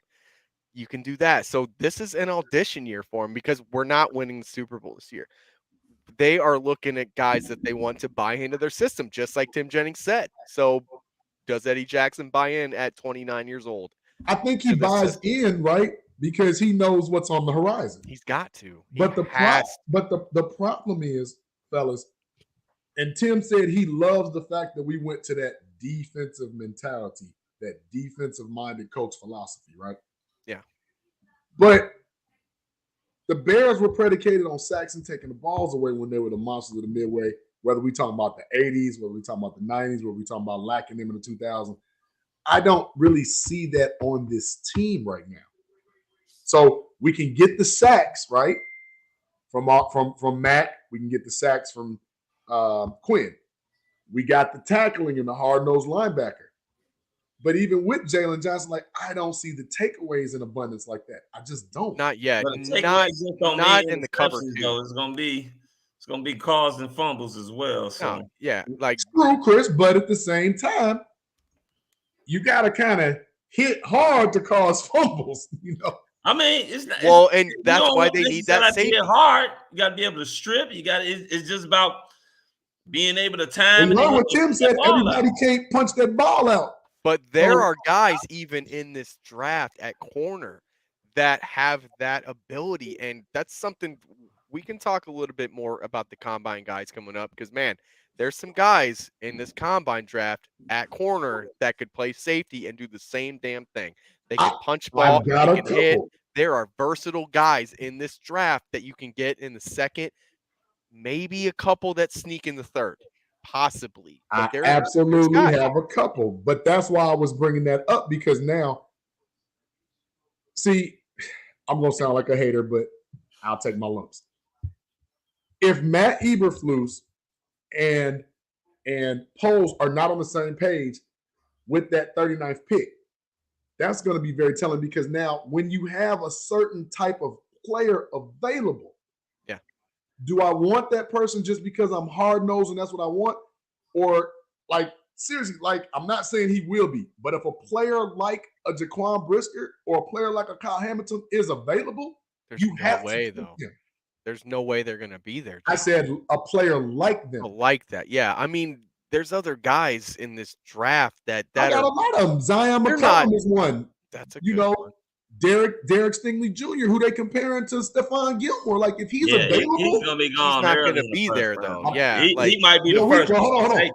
We don't know that because if we look at some mock drafts, some of those defensive backs are not going till late first, early second. I'm 1,000% sure. I saw a lot of defensive backs. One thing about the combine that I don't like, people sometimes overvalue that 40 time. Because 1,000%. The 40 time is not doing nothing. Shit is not attract me. Like, you look at all those DBs and you sit up there and you see their 40 times. Those guys, the 40 times are great. Yeah, that's cool for some track shit. But we talking about playing football here. But that's I have some 4 or 5 guys because look, yeah. We got 4 or 5 receivers guys here that are worth it. We got receivers that run 4.240s and ain't nothing.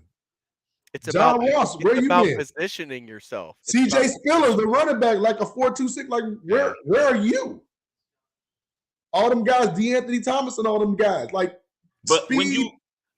when you look at those guys, like if you go and look at the top 10 cornerbacks that ran the fastest 40, none of them guys are the top guys that people were talking about. No, because look at their grade, Chris. None of them are game changers. You know what they're gonna be?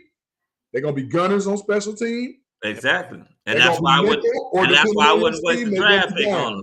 I hate bringing it up. I'm not wasting the number 39 pick on one of them. No. That'll probably be something later on. I hate bringing it up, but Cooper Kupp was a 4.6 4.40 guy. Cooper Kupp, the Super Bowl MVP. Yeah. Killed the league this year. Absolutely. 4.6 4.40 time. Don't tell me that 40 football matters. speed, two totally different There's things. two different things. That's what Warwick tells us every week. He tells us that. But that's why I said if you can get a Lewis Sin in the third round, if you can get, a Smoke Monday in the third round, you got to go. But like when you have guys like Zion McCollum and they're going to be like your boy Dax Hill, I expect him to be gone. He might be. Dax will probably be I'm gone actually looking at more like a Jalen Petrie kind of guy or an Illinois guy. I know I'm biased Illinois. Kirby Joseph can play both safety positions. Mm-hmm. He's kind of like a hybrid type guy. But really, I would say that Jalen Petrie is like a, I don't know, like kind of like a Buda Baker. Like he could play hybrid. He's a freak athlete. Like, well, that's what Simmons did. I mean, not Simmons. That's what Kyle Hamilton is. Yeah, he can play both. Yeah, but Kyle Hamilton's not gonna like Dex. You're gonna have a chance at Jalen Petrie. You're not gonna have a chance at Hamilton or one of those. Like guys. I said, but I see what you're saying. Like Dax Hill, he's a hybrid. He can play both safety and nickel. Like that's what he's done. Yeah. But if you have, like I'm saying, like in the third round, right? Yeah. We got a third round, 2 5th-round picks. I'm expecting him to be gone. But if you come up in that third round, let's say you got your lineman with the second round. If you come in that third round with the 71st pick, and there's a guy from Sam Houston State, Zion McCollum, available, who they're saying is just absolute, he blew people away at the combine, you got to take that guy. I'll tell the truth, I'm liking a receiver from North Dakota State. I don't want a receiver with that pick, man. Like we're gonna have to do something, JB. Where you gonna get these receivers from? Because you don't want to pay because Mike Williams has got $20 million. Where'd they get Darnell Mooney? I mean, in the later rounds, yeah, but but what was the odds of Darnell Mooney turning into Darnell Mooney? You could say that about guys in this draft. You want to constantly keep investing in everything else, but you sort of doing like what the Packers did, which is constantly invest in other positions, and then the main position that you need. No. Because with my plan, we're going aggressive with wide receivers in free agency. Yeah. But that's the thing, though. And Mike Williams is off the table. He signed today. Yes, but he just got $20 million. So you talking about, and I don't even think he was the number one wide receiver on the free agent market. Adams was one. Adams is Marcus Godwin. Godwin got franchised. Chris Godwin got franchised. He was 2. Michael Gallup was 3. Mike Williams was 4. Then you got Allen Robinson. You got Juju. So it's still some quality names out there you can get. And then, like I said, with my plan next year, when you have more money, then you can go after that big fish. DK Metcalf, absolutely. So you wanna. You got me on that train, JB. I can't get off it. I can't get off it. Shit. Well, you know he's going next year because Russ is going. He's absolutely not going to stay. But he's going to be available. But I tell you like this, and I told you before, I like DK, but you willing to spend what? 28, close to $30 million on DK? When you got $90 million in cap, we can talk. They're going to get $30 million in the cap next year, so that's going to cover that player. I'm not spending $30 million on DK. I don't think it's going to be $30 million. DK is going to be close to it. I think you're going to be like 25. It's going to be no less than like probably 27. I would say 25, honestly, like at the most for that position. So, but you know what? I'm not going to say that because if there's a buying market where like everyone goes crazy. If Devontae Adams got $20 million, Mike Williams. Yeah. Mike Williams just got $20 million. Always hurt Mike Williams. Right. He got $20 million. He got 3 years, $60 million, 40 guaranteed. 40 guaranteed, yeah. Right. Yeah. But still $20 million. But listen, Chris, listen. It is. Listen. If next year, because right now all the Packers can do is franchise Devontae Adams. So we already know Devontae Adams is probably going to set the market. Is DK Devontae Adams? No. Is he better than Mike Williams? Not yet. You got to listen. Is he better than Mike Williams? Depend on who you're talking to. So from that 20 million to 23 range, to me, is where DK falls. Yeah. Now, the way you guaranteed to get him, hit him with that bonus money. Guaranteed. That's what you get him with. Guess what? You get to play for your dad's team. There you go. Coming home. Oh, God. It all makes sense. Fellas. And you need a number one. You're not getting a number one in this draft. There are tons of number twos in this draft at the positions that we're picking. Where there's not a number one guy in my view. And that's why. Why do you want to waste one of those top picks? But why do you want to waste another year of Justin Fields? That's what I'm saying. Not wasting a year. You're not wasting him. But depending on what you put around him, Chris, you're not really wasting him this year because remember, he's learning a brand new system again now. So this is all their rookie years all over. Let me tell you something. This is going to be pressure a bust pipes. They not caring about no new damn system. This is Chicago. Remember where y'all at. This is Chicago. They give zero fucks about a system. They give a fuck about what year it is. This is his second year. Let his ass flop this year and see what the fuck come happen. I agree with you. Out of damn media jumps all on it, calling them a bust. Watch this. Watch this. Let me give you the flip side. If he flops this year, they're gonna sit up here and say, "We should have never hired Eberflus. We should have never got Getsy." That's what they're gonna say. Why is Getsy? They're gonna give them another leash. I guarantee you that's what they're going to say. Give them a leash because when it comes down to years, they're going to sit up there and say, Justin had a basically damn near full year his first year. It looked like shit. What full year did he have? This year. They're still going to count this year. Don't think that they're not going to count this year. I They're think really the not. same people that on gave the Mitch fucking clock. Trubisky all these extra chances, they were dying for Mitch Trubisky to be the guy. They were I mean, constantly yes, they just were. making excuses for this kid. And then They in were. the same breath say that Justin Fields isn't going to get that same respect. But I think by year remember, three, no, by but year remember three, the maybe. reason why. Not year two. Remember the reason why, JB, that Mitch got that was because what he did in his second year.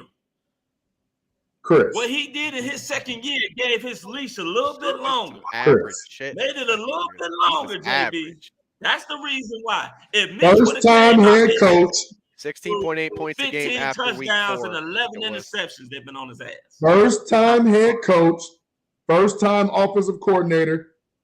Rookie, if I'm not mistaken, unproven quarterbacks coach. Yeah. You telling me that doesn't make a difference? That's definitely going to make a difference. JB, Jay Cutler got chance after chance. Check this out. What are they already talking about in the papers already about Justin? Nothing. They're talking about his arm, his motion. That's what they already talking about. Trust me, they lining this shit up slowly. And You right ever in seen? front of us, right in You our ever seen? face. You ever They seen lining Phillip this Rivers? shit up. You ever seen Phillip Rivers motion? Oh. Nobody. I've seen Phillip Like Rivers Vic. motion. Yuck. Like Vic. Hold on. Yuck. Have you His seen- shit was horrible. Left-handed slide, Have Mike you- Vick. Oh, What I'm God. sitting up there saying is Garbage. they're lining this shit up. Chris, they're Because, saying trust me, stuff I'm a because big it's a Justin Fields slow fan. news time. They don't have nothing to say. But you know what they could talk about? Yeah. Why him and Darnell Mooney are down there in Florida working out together while everybody else is sipping Mai Tais on the beach. And you want to know That's what you something should else? be talking You wanna know what about. they wanna talk about? I understand what Chris is saying. I Because understand they're what also Chris talking is about saying. his motion. How many fumbles did Justin Fields have this year? Chris is when saying. you break down, listen to me. When you got to be smarter than that. When you start breaking down a second-year quarterback's motion, that means you really don't have anything else to talk about.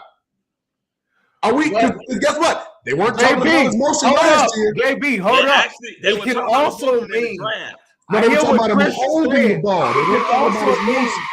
It can Bring him a also mean that they're lining something up so they can justify why they're trying to get rid of Justin. I get Fields. what he's saying. So I yeah. see what he's saying. But that doesn't mean that Justin's not going to I go also prove him see wrong. what you're saying, JB. No. that I hope they don't I have want shit else him to talk That's about. what we all want.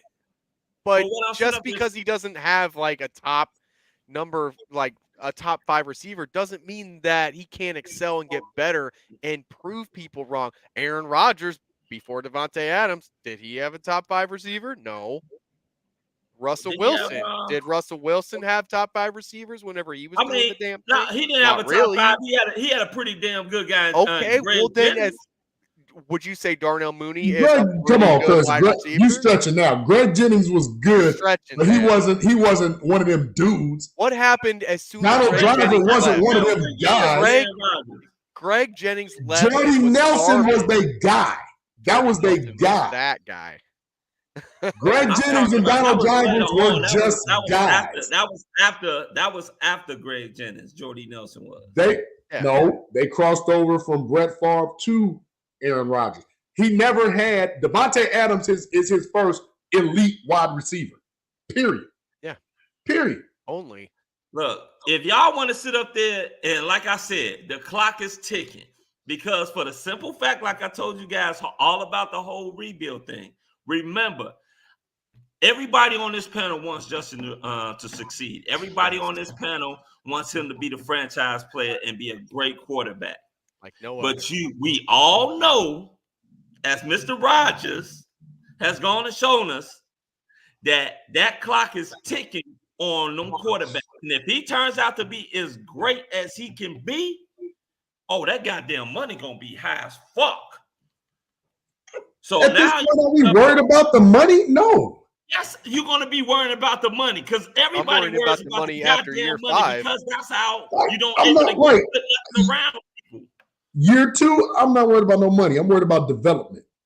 Year 3, I'm worried about taking that I next said the step. clock is ticking. Year 2, the clock is ticking, JB. Nobody say it's not ticking, but again, when you get a whole new staff, you get grace, brother. You get grace. That's just what it is.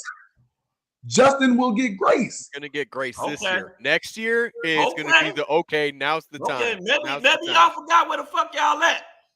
Maybe you forgot what city you in. Maybe you forgot about the fucking futility of the fucking quarterback fucking position.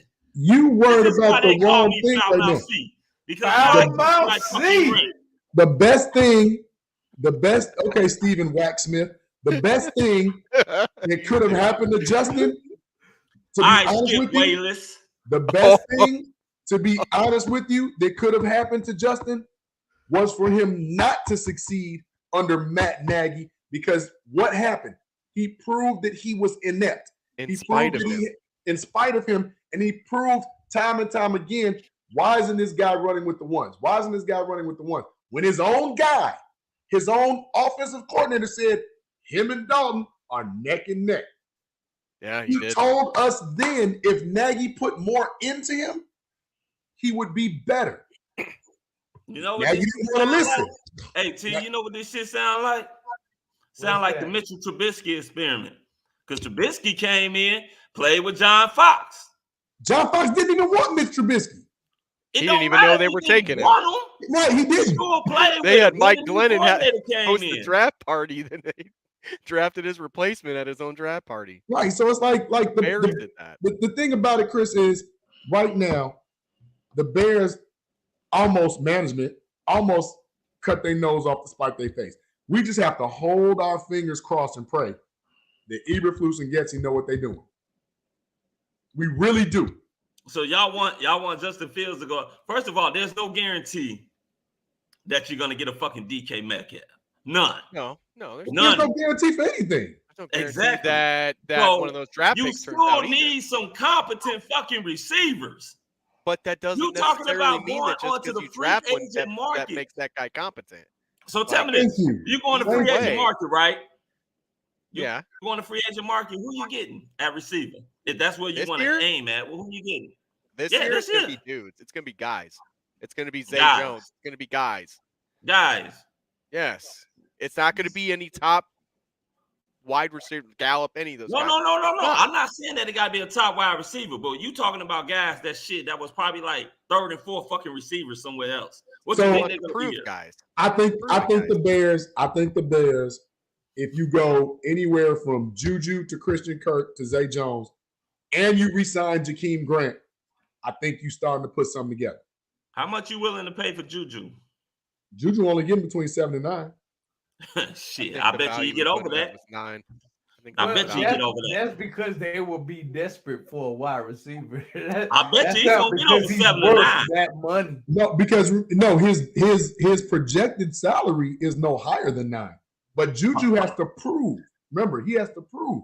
And then with all the moves you got to look at the moves that are being made around you. So tell me this: who you think was the better receiver? Who you think is the better receiver, Juju or Mike Williams? Mike Williams. You so sure? I think Juju personally is better. I think Juju is better. Juju's better healthy. He's got that. I think Juju's better. He's got that breakaway, man. I guarantee you, Juju gonna get more than $7 to $9 million. No, because he's got to prove it. 20. He's got to prove it. Like, hey, this motherfucker just got $20 million. He wants Mike Williams. He got to prove it here. He got to prove it here. Mike Williams can't even stay healthy. He got to prove it. Now you got a point right there. Juju's last healthy year was unproductive, and then last year he was hurt. Yeah. So he may want 11 to 13, but what did Warwick say? Wait till that second wave. And he's going to humble himself because he want a job.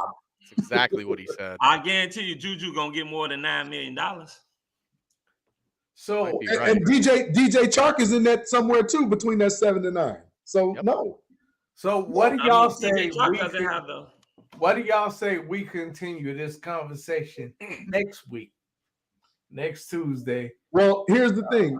When you get to the wide receivers, when we do that pod, hopefully we can have a wide receiver on.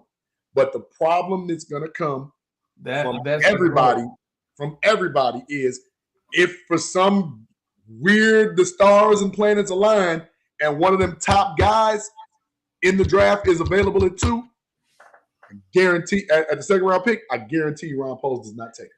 Well, it just so happens that in a couple weeks we do have a wide receiver on. I'm not going to say his name until next week, but we do have a wide receiver on. But next week we have another defensive back on, so we'll probably have more of a conversation about defensive backs, especially since Chris Harris is a coach.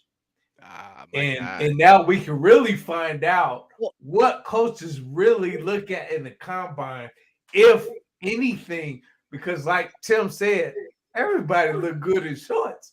He's just out here kicking it. He's not going to be able to really tell us who he likes, though, because he's on a team. He's a coach on a team. Like, he can't really. He may not tell us who he likes. He may not tell us that. He should tell us who we should take, and he's probably not even going to be able to do that. Well, but you know what? I don't think he can do any of that.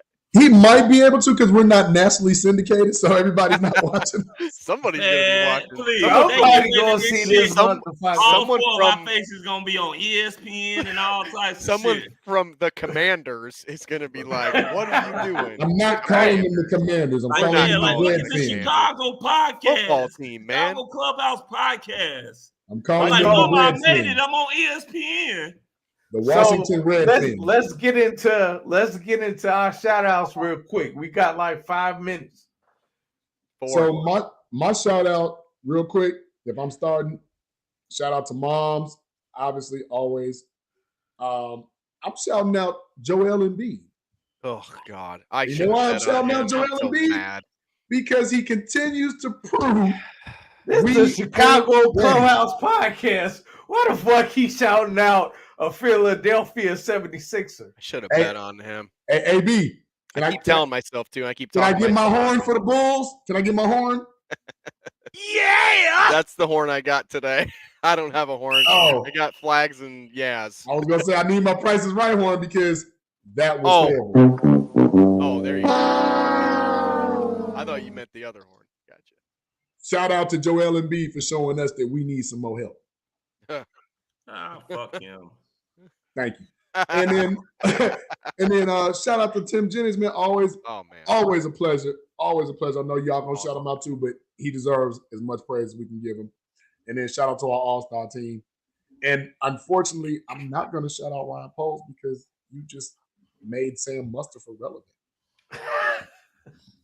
And I'm very disgusted about that. That one hurt.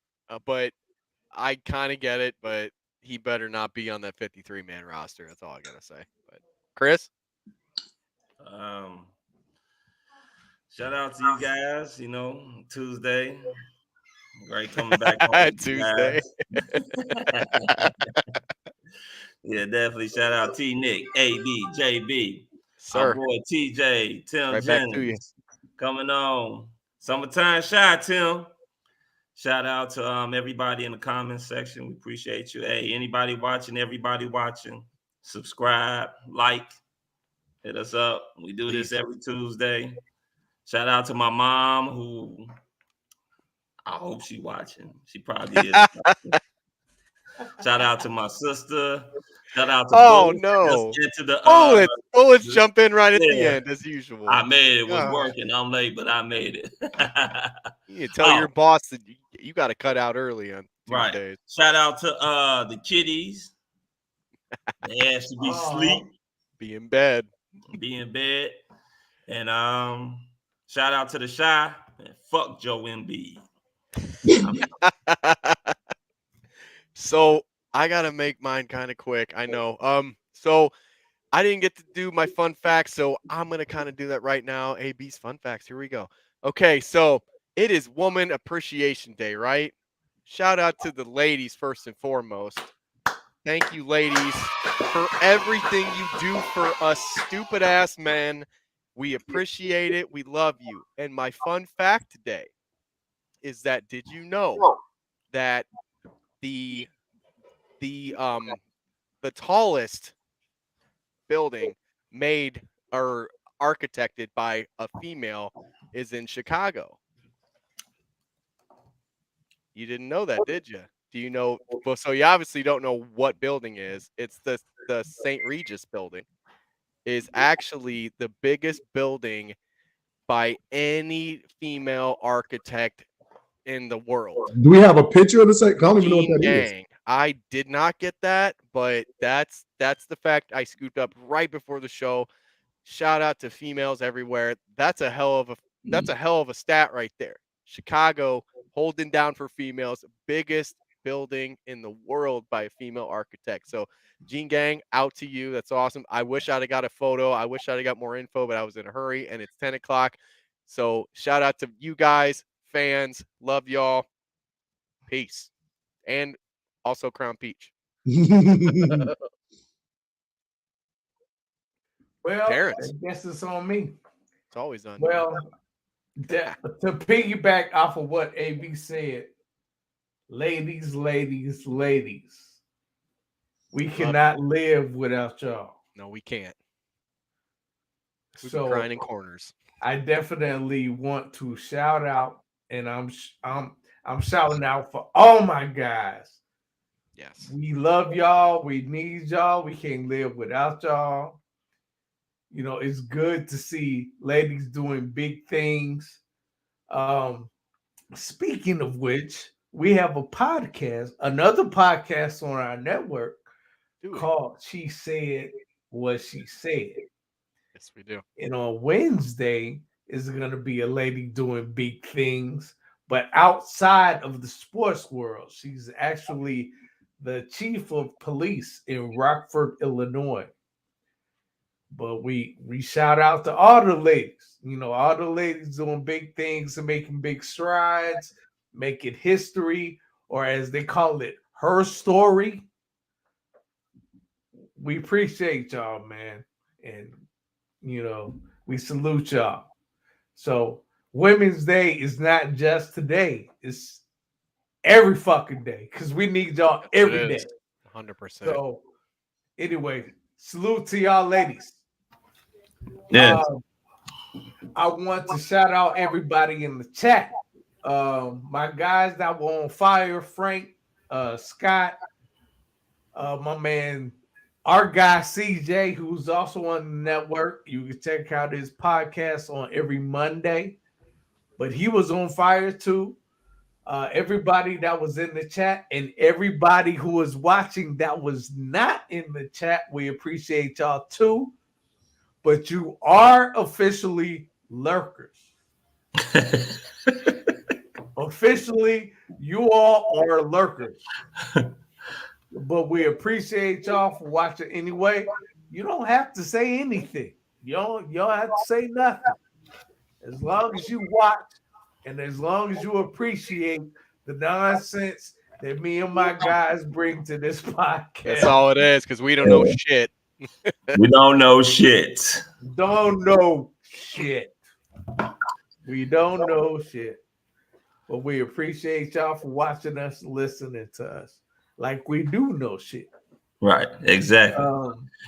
Hey, shout out to Tim Jennings for coming on. He's a busy dude. Yeah. He is super busy. That's why he couldn't make it last time, because he was busy. But we get it. He etched out a little place in his schedule for us tonight. So I appreciate that. So big shout out to Tim. Shout out to Tilly's. Big shout out to Tilly's, and this is Moore's beer.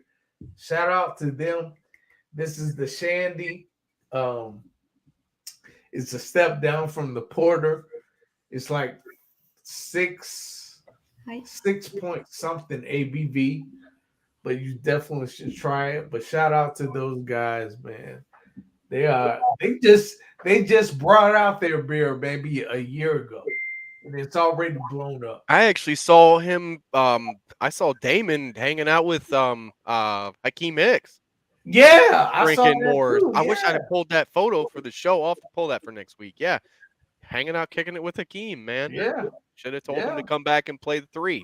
And eventually, we are going to do the same. Yeah. Eventually, we are going to do the same, and I can't wait for that.